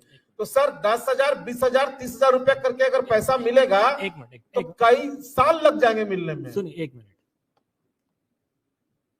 अमित शाह जी का जो स्टेटमेंट सदन के पटल पे है, उन्होंने क्या कहा है? 9 माह के भीतर जिसका जितना पैसा है अकाउंट वेरीफाई होगा, पूरा पैसा मिलेगा। झूठ बोल रहे हैं सर। हाँ, नहीं, मैं लिखवा रहा हूं, आपको नोट कर लीजिए। नहीं, अच्छी बात है, सुनिए। जो मैंने सुना है मैं आपको बता रहा हूं। तो अगर उन्होंने जिम्मेदारी लिया है तो हो सकता है 2 चीजें हैं, या तो बिना देखे स्टेटमेंट दे दिया उन्होंने, कोई आपका अकाउंट देखा ना कुछ, हवा में स्टेटमेंट दे दिया। सर मैं कुछ लॉजिकल बातें रखना चाहूंगा। सुनिए तो जो मैंने सुना है, जो अवेलेबल है, मैं वो बात कर रहा हूं। तो एक पॉसिबिलिटी है कि अमित शाह जी को या तो उनके अधिकारी ने, उनके पीए ने गलत जानकारी दिया, या तो फिर उन्होंने इसको अपने मन से बोल दिया, जो भी पॉसिबिलिटी है। तो अगर वो कह रहा है, एक जिम्मेदार पद पर बैठा हुआ एक व्यक्ति कह रहा है कि 9 महीने के अंदर मैं पैसे लौटा दूंगा, और वर्ड आप उनके मार्क कीजिए, हो तो उसको देखो, अगर अवेलेबल है तो उनका इंटरव्यू जो है अपने इसके लिंक में होगा अमित शाह जी का। तो अब दूसरी पॉसिबिलिटी ये है कि आपका एक व्यू है कि नहीं, ये सिर्फ लॉलीपॉप है, ये पैसा नहीं देने वाले या दे नहीं सकते, ये व्यू है। तो आपके पास कुछ ऐसा लॉजिक या कुछ एविडेंस है कि वो गलत करे? आप बताइए। जी यस। पूरा का पूरा भुगतान 3 लाख करोड़ रुपए के हैं। पैसा मिला है उनको 5,000 करोड़ रुपया। समय मिला, उन्होंने कहा फर्स्ट फेज में 5,000 करोड़, फर्स्ट फेज में 5,000 करोड़ रुपया। टोटल डिपॉजिटर की संख्या है 10 करोड़। 1 करोड़ के लोग लगभग अभी तक क्लेम कर चुके हैं। 9 महीना का टाइम सर, समय मार्च में हुआ था, 29 मार्च को जजमेंट हुआ था, तो 9 महीना बीतने में और कितना समय बच गया सर? नहीं, उसके लिए नहीं, उनका कहना है अभी जिस दिन उन्होंने डिक्लेयर किया उससे 9 महीना। सुप्रीम कोर्ट का जो आदेश है सर, जो पिनाकी मोहंती जी का जो था वो पीआईएल, उसमें जो आया है वो सुप्रीम कोर्ट ने उसमें लिखा था कि 9 महीना में पैसा देना है सबको। कौन सा जजमेंट? वो होगा, नोट करो। पिनाकी मोहंती जी वाला जो था उसमें साफ स्पष्ट लिखा हुआ है कि 9 महीना में पैसा भुगतान कर देना है, और 9 महीना में अगर पैसे भुगतान नहीं हुए 5,000 करोड़ तो वो पैसा सरेंडर कर देना है फिर सहारा और सेबी के रिफंड अकाउंट में। 5,000 करोड़ रुपए कहीं से भी नहीं भुगतान हो पाएंगे क्योंकि 6 महीना बीत चुका है और पोर्टल इतना लिटिकेटेड है, वो स्पष्ट नहीं है, उसमें डेथ क्लेम नहीं ले पा रहा है लोग, और जितना लोग क्लेम कर रहे हैं उसमें से 5% 7% लोगों का ही पास हो रहा है, बाकी सारा रिजेक्ट हो रहा है। सबका रिजेक्ट का मैसेज मोबाइल में ये तो कई लोगों ने कंप्लेंट किया, QI पे भी किया है कंप्लेंट, सारा रिजेक्ट का मैसेज आ जा रहा है, जबकि रिजेक्ट करने की संभावना क्या है जब आप सर्टिफिकेट। सर माफी चाहता हूँ, यस बोलिए। जो PNK मोहंती वाला जो ऑर्डर आया है, जो इसमें आईए लगा था, सबसे महत्वपूर्ण बात इस ऑर्डर में क्या है?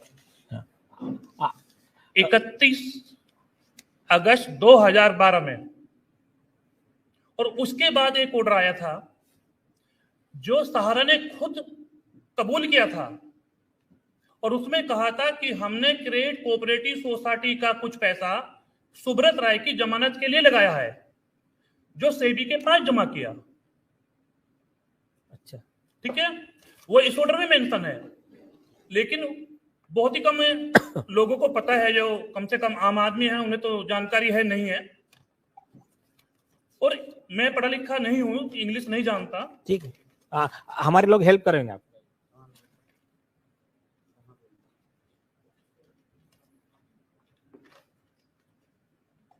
यहाँ से लेके Shri Tushar Mehta, learned Solicitor General, has submitted that a total amount of rupees 24,979.67 crores is lying utilized with the SEBI in the Sahara SEBI refund account, which has been deposited pursuant to earlier direction issued by this court. He has submitted that out of the aforesaid amount of rupees 15,569.27 crores deposited by Sahara India Real Estate Corporation Limited and Sahara Housing Investment Corporation Limited, rupees 2,253 crores had been taken out from Sahara Credit Cooperative Society Limited and deposited with SEBI on account of the deposit of Sahara Real Estate Limited. It is submitted that thus the corpus which is lying in Sahara SEBI refund account already includes the amount which belongs to the depositor of the aforesaid Sahara Group Cooperative Society Limited. सरकार के पास में 27,000 करोड़ जमा है जी। इसमें कहा गया और वो वाला ऑपरेटिव पार्ट का है कि 9 महीने में रिटर्न करना है। पीछे लास्ट में होगा,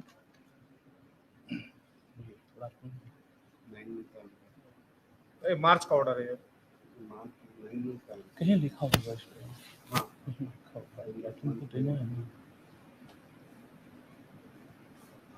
इस तरफ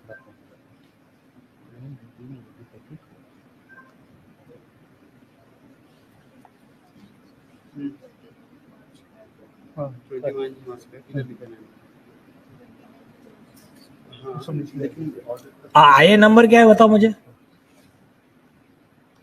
56308 56308 ऑफ ईयर 2020 लास्ट कॉलम में 2023।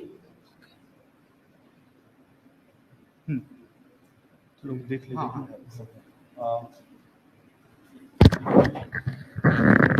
फोर्थ पॉइंट है, लास्ट पॉइंट सर उस ऑर्डर में 29 मार्च 2023 का है। हाँ, Pinaki versus union of India. Okay, Last, Roman fourth point, we direct that the amount be paid to respective genuine depositor of Sahara Group of Cooperative Society out of the aforesaid amount of rupees 5,000 crore at the earliest, but not later than 9 months from today. The balance amount thereafter be again transferred to Sahara SEBI refund account. The present I stand is. फिर से एक बार पढ़िए और बाद में date बताइए judgement का। Okay. We direct that the amount be paid to the respective genuine depositor of the Sahara Group of Cooperative Societies out of the aforesaid amount of rupees 5,000 crores at the earliest, but not later than 9 months from today. The balance amount thereafter be again transferred to Sahara SEBI refund account and I date क्या है judgement date? 29th March 2023 हाँ, तो ये by 9 month का start होता है मार्च से, अभी कितना आ गया? सितंबर हो गया सर, तो 6 महीना हो गया। 3 महीने के अंदर पूरा 27,000 करोड़ उनको देना ही है। संभव ही नहीं है सर। चलो नहीं ठीक है। सर माफी चाहूंगा, सर माफी चाहूंगा। बोलिए बोलिए। सर जो हमने पहला पैराग्राफ भैया से पढ़वाया है, हाँ। जो मैंने पहले ही कहा है, क्योंकि उस टाइम पे हम लोग सहारा में जमा करता एज एजेंट काम करते थे, हाँ।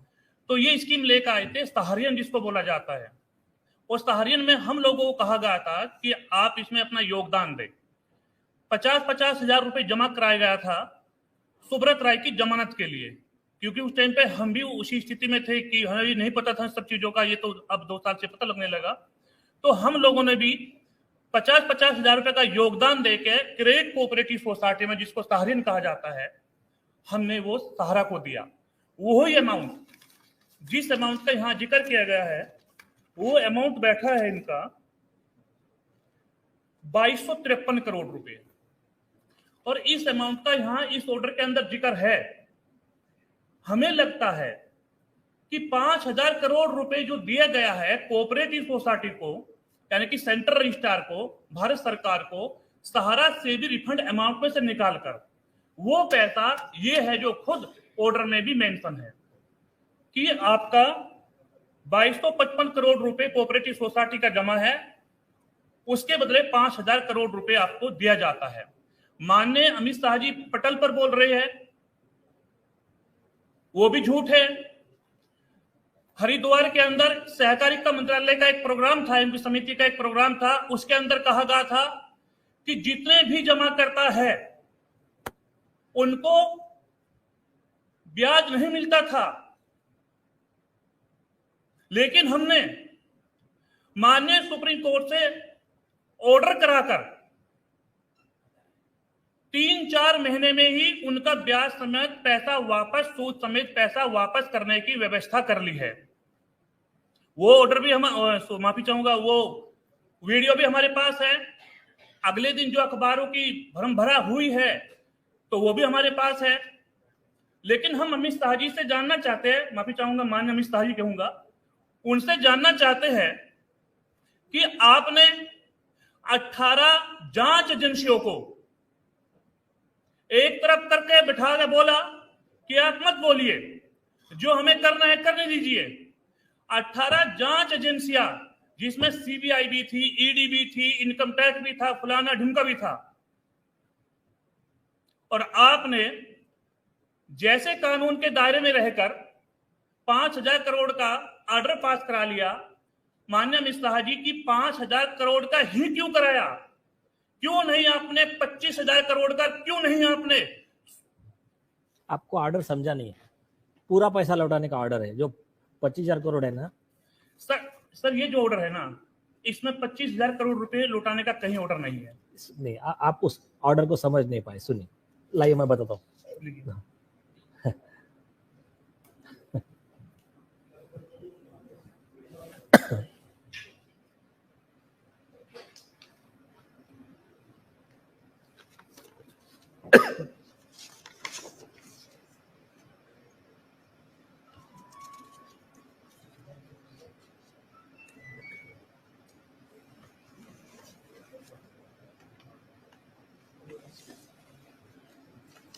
फोर्थ नंबर का पॉइंट, लास्ट पे जहां जजेस की साइन है, ये जजमेंट दिया जस्टिस एम.आर. शाह ने।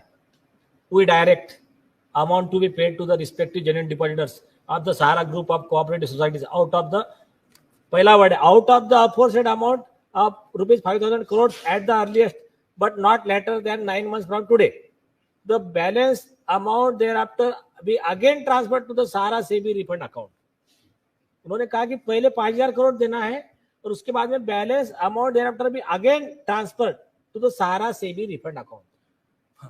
उसमें यही कहा गया कि 5,000 करोड़ रुपए डिस्ट्रीब्यूट कीजिए, अगर पैसा बचता है तो फिर वो सहारा सेबी रिफंड अकाउंट में वापस चले जाएगा। नहीं सर पता कीजिए सर, यही है। एक अच्छा, और एक कोई बात, ओके सुनिए, अब सहारा सेबी रिफंड अकाउंट जो है वो किस लिए बनाए गए?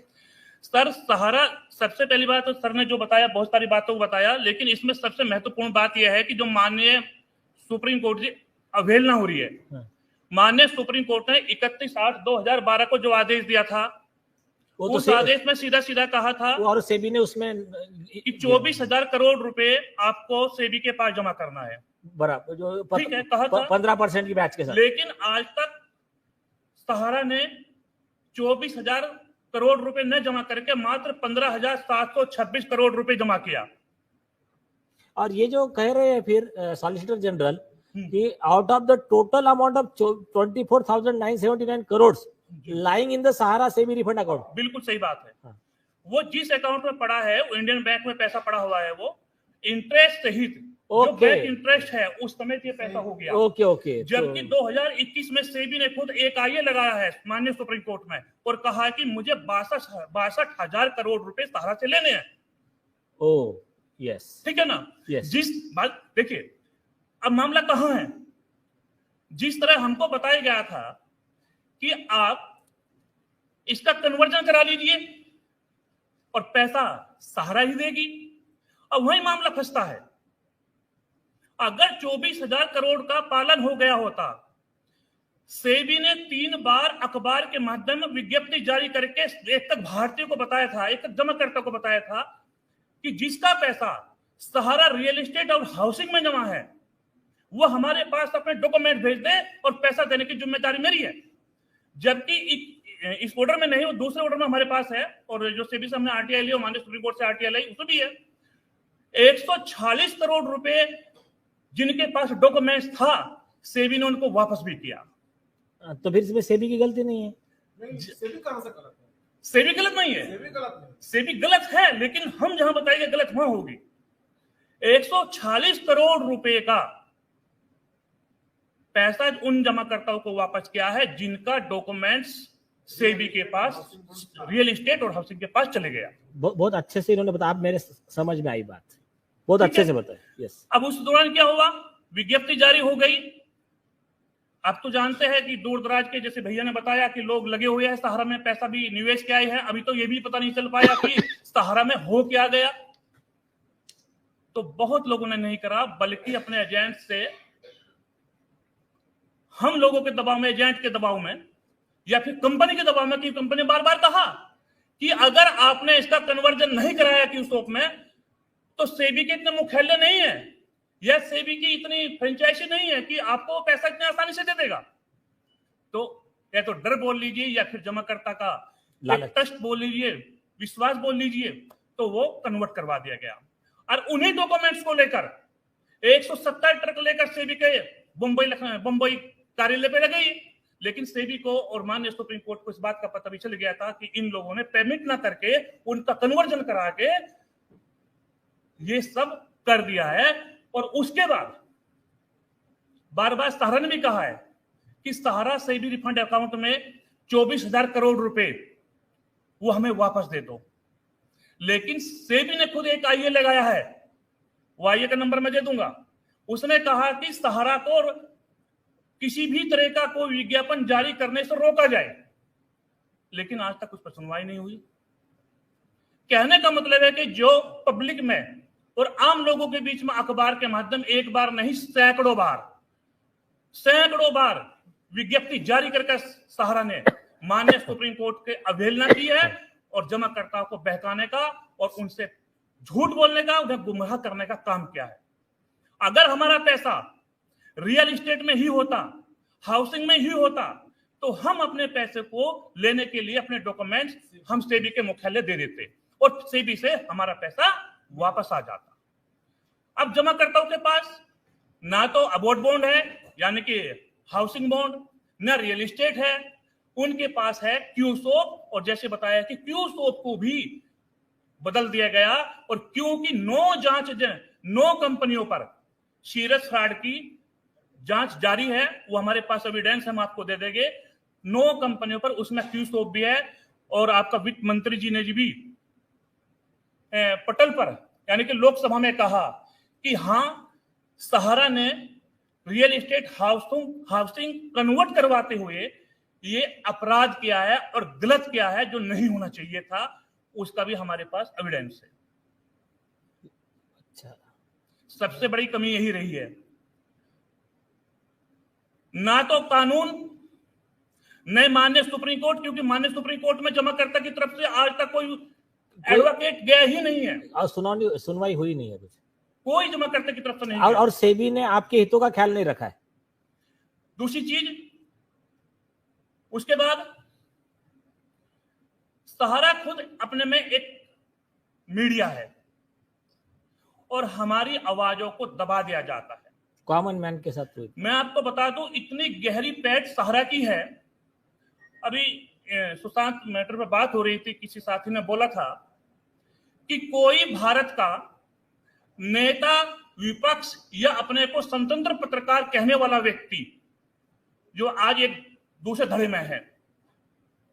में है और यू बड़े बड़े यूट्यूब वे चलाते हैं, बड़े बड़े उनके देखने वाले हैं, लाखों करोड़ों के लोग देखने वाले, सबको इस तरह मैनेज किया था। क्योंकि सहारा ने कहा था हम लोगों को कि जितना पैसा हम कमाते हैं, यानी कि जितना हम प्रॉफिट लेते हैं, उसका 40% हम सामाजिक कार्यों में खर्च करते हैं। तो हमें लगता है कि जो 40% पैसा खर्च किया गया है वो सामाजिक कार्य में नहीं, वो उस कार्य में खर्च किया गया है। तो माननीय महोदय, मामला बहुत बड़ा है और आम आदमी के इतना ज्यादा करीब है। मैं जमाकर्ता के तौर पे 35 लाख रुपए सहारा में जमा किया, जैसा भैया ने बताया, करोड़ रुपए खुद का व्यक्तिगत जमा है इनका। और सबसे बड़ी बात, एक भावनात्मक बात, 20 साल से मैंने काम किया, मेरे 20 साल की और मेरी नहीं 12 लाख लोगों की 20 साल की जिंदगी तबाह हो गई, लेकिन इसको कोई सुनने वाला नहीं है। एक बात कहा जाता है कि नहीं, उस छोर पर बैठा हुआ व्यक्ति अगर उसे न्याय नहीं मिलता तो उस चीज का न्याय का कोई मतलब नहीं रह जाता। लेकिन वास्तव में हमें कोई न्याय नहीं, बल्कि हमें फांसी के फंदे मिल रहे हैं। हमारे साथी ने कल भी, एक व्यक्ति ने सुसाइड किया है, कल भी हमारे एक साथी ने सुसाइड किया है। सुसाइड का सिलसिला थम नहीं रहा और इतनी गरीबत, यहाँ एक मामला हो बनता है। माननीय महोदय, माफी चाहूंगा बीच में नहीं, लेकिन आप बहुत सही विश्लेषण कर रहे हो, एक मामला और बनता दिल है। की बात बता रहे हो। बहुत सारी कंपनियां आती है, जाती है, कोई 2 महीने चलती है, कोई 4 महीने चलती है, कोई 5 महीने चलती है, कोई 1 साल चलती है, और कहता हूं कि अधिकतर कोई 5 साल चलती है। किसी व्यक्ति ने उसमें 10,000 लगाया, 20,000 लगाया, 30,000 लगाया। माननीय महोदय, इसको थोड़ा आप लीजिए, मान लिया उसका 30,000 40,000 रुपए चलेगा, कोई बात नहीं, लेकिन सहारा 45 सालों से काम करती थी और जो 45 सालों से चलते हुए 20-25 साल पहले अब तक रूटीन में आए, उन लोगों ने अपने घर की, अपनी समस्त संपत्तियां बेचकर भी, मकान, दुकान, सब कुछ बेचकर उसमें लगा दिया, अपनी कमाई, अपना फंड, अपनी नौकरी, अपनी मजदूरी सब उसमें लगा दी। लेकिन बाद में जब बेटी की शादी का नंबर आया तो सहारा ने उनको क्या दिया?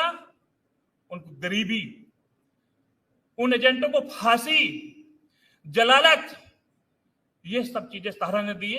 मेरे पास ऐसी वीडियो है माननीय महोदय, अगर मैं उसको चला दूं तो बहुत लोग रोने लगेंगे। आखिर हम भी तो इस देश के नागरिक हैं, हमें क्यों नहीं मिलता? हमारे पास नहीं है 15 लाख 20 लाख रुपए हम मान्य कोर्ट में जाए, कौन जाएगा हमारी तरफ से? महोदय, हमें लगता है कि देश का कानून खत्म हो गया। आपने एक बात कही कि आप जाइए जिला सेशन कोर्ट में जाइए और वहां एक एप्लीकेशन दीजिए 156(3) के तहत जानकारी मांगिए। भारत के अंदर 80% FIR 156(3) में ही जाकर दर्ज हुई है, 156(3) में जाकर सुब्रत राय के खिलाफ। सुनिए, 156(3) का FIR अलग चीज है।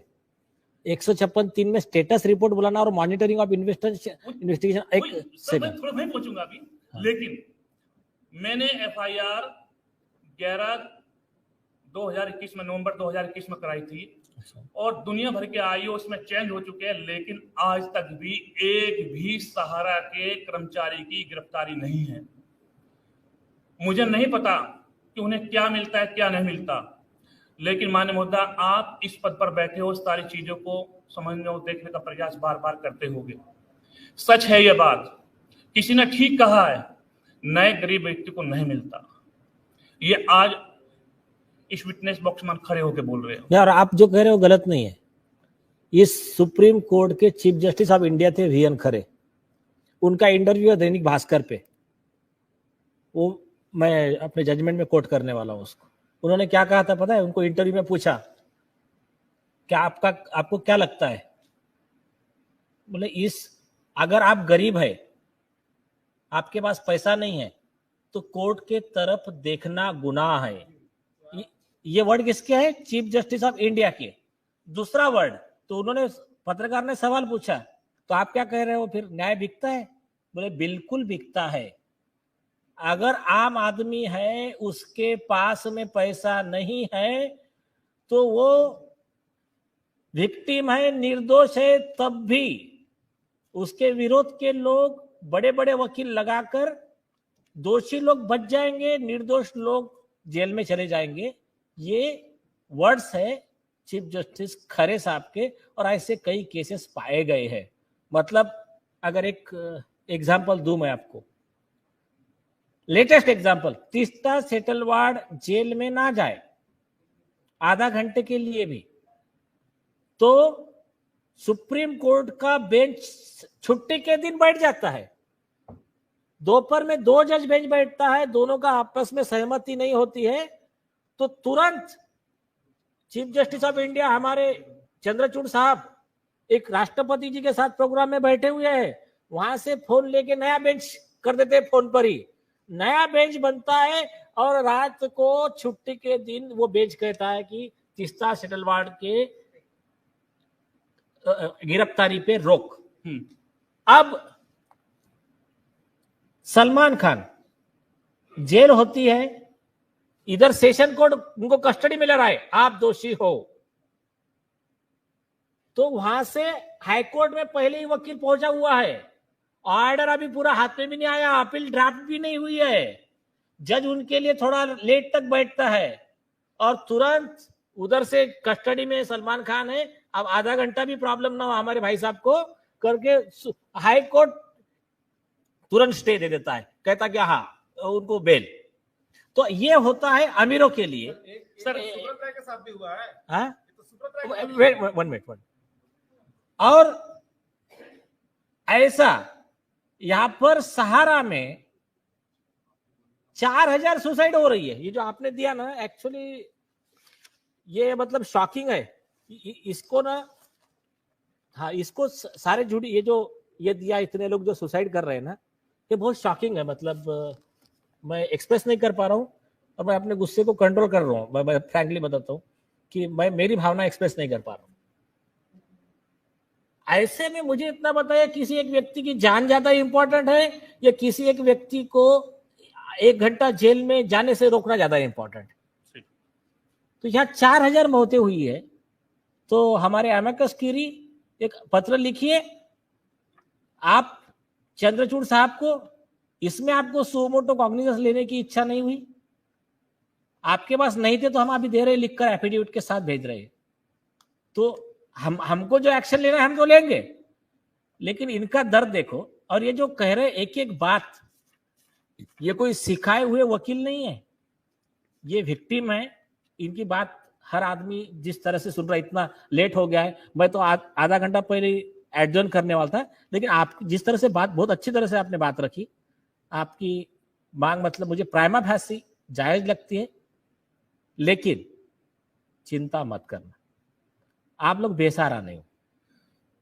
ये बहुत बड़ा ग्रुप है हमारा, इसमें सुप्रीम कोर्ट लॉयर एसोसिएशन है, इंडियन बार एसोसिएशन है, Indian lawyers and human rights association है, ऐसे कई, अवेकन इंडिया मूवमेंट है। ये लोग अपने स्तर पर आपकी हक की लड़ाई लड़ेंगे, और बाय गॉड्स ग्रेस जल्दी ही पूर्ण न्याय मिलेगा। देखिए, आपका पैसा जितना इन्वेस्ट हुआ उतना पैसा मिलना ये न्याय नहीं है। पैसा मिले, पहला प्रायोरिटी क्या है? कोई आदमी अगर पानी में डूब गया तो पहले आदमी को पानी से निकालना है, बाद में उसके आदमी के पेट में गए बाद में पानी को बाहर निकालना है। तो वैसा ही आपका पहले जो पैसा मिल रहा है वो मिल जाए, लेकिन उसके साथ में जो पीड़ित है, मतलब आपका कॉम्पेंसेशन अलग से मिले, इंटरेस्ट या जो मिलना चाहिए वो उसका क्राइटेरिया है। आपने जो भी दुख भोगा है, आपका जो भी फ्यूचर प्रॉस्पेक्ट्स का नुकसान हुआ है, उस कॉम्पेंसेशन की आप लोग हकदार हो। और जो लोग नहीं रहे तो पीड़ित के परिवार को भी अच्छा मुआवजा मिलना चाहिए, क्योंकि ये सेबी वगैरह हमने क्यों बना के रखे? आप लोगों के हितों की रक्षा के लिए। क्यों हम इतनी सैलरी दे रहे हैं उन लोगों को? एक्चुअली ये काम सेबी ने करना चाहिए था, आपके घर पे आकर करना चाहिए था। तो अभी उन्होंने जो जो गलतियां किया, उनको क्या लगा कि ये लोग हवा में छोड़ दिए गए, मतलब अनाथ है। ये तो प्रॉब्लम क्या है कि विक्टिम लोगों का यूनियन ही नहीं है।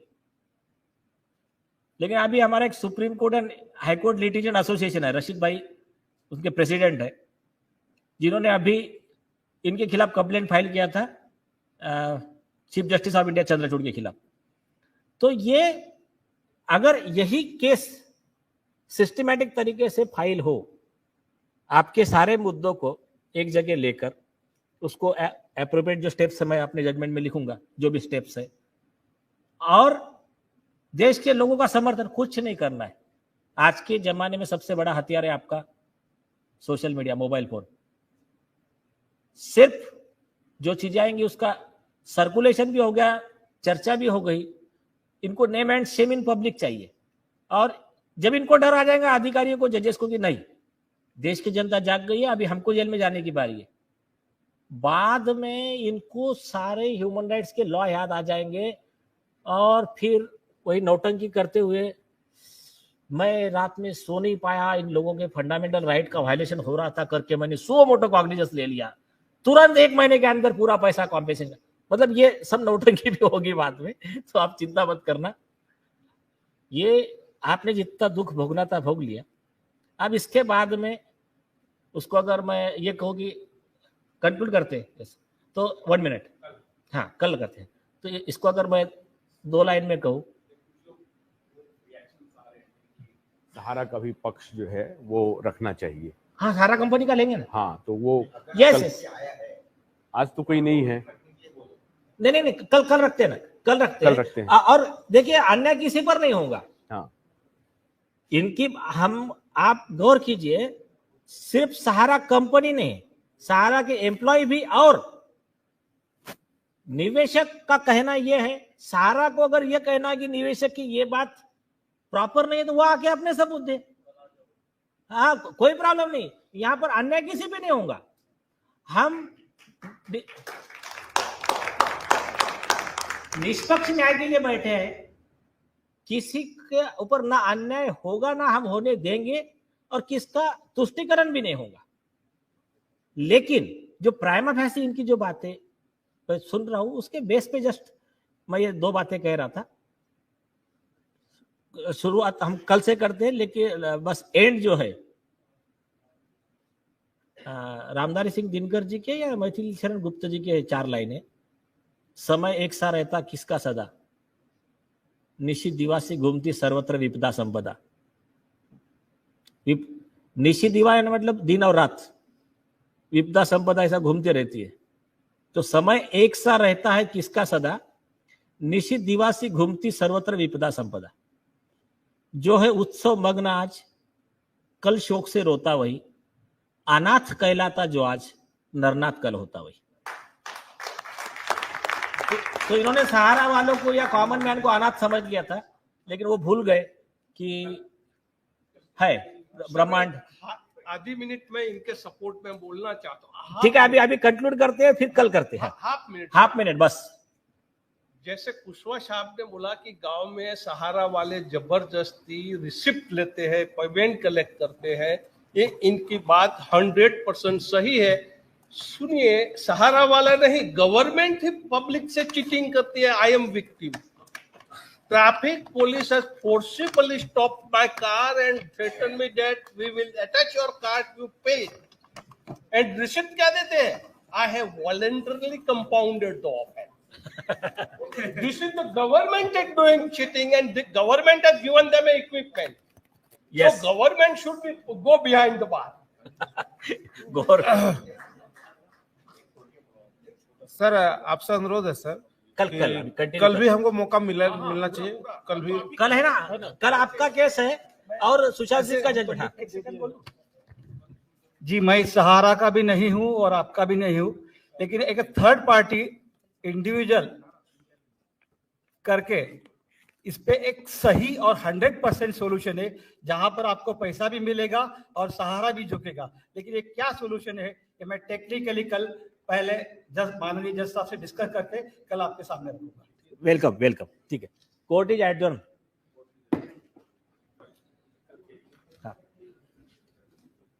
कल जो कार्रवाई शुरू होगी, कल 1 बजे कार्रवाई शुरू होगी, तो कृपा करके 1 बजे से पहले सब लोग रहेंगे, ठीक है। कल 1 बजे कार्रवाई शुरू होगी, कल 1 बजे के पहले सारे लोग कोर्ट रूम में आ जाएंगे। आज कल तक के लिए कार्रवाई स्थगित होती है, और जो लाइव हमारे दर्शक देख रहे हैं उनसे मैं आग्रह कर रहा हूं कि आप इस वीडियो को अधिक से अधिक शेयर कीजिए। ये जनता की महाअदालत देश के कोने कोने तक पहुंचे, ताकि सरकार की भी आंखें खुले, अदालत की भी आंखें खुले, और जो दूसरी एजेंसीज हैं उसकी भी आंखें खुले। बहुत बहुत शुक्रिया। कल मिलते हैं दोबारा। Thank you very much.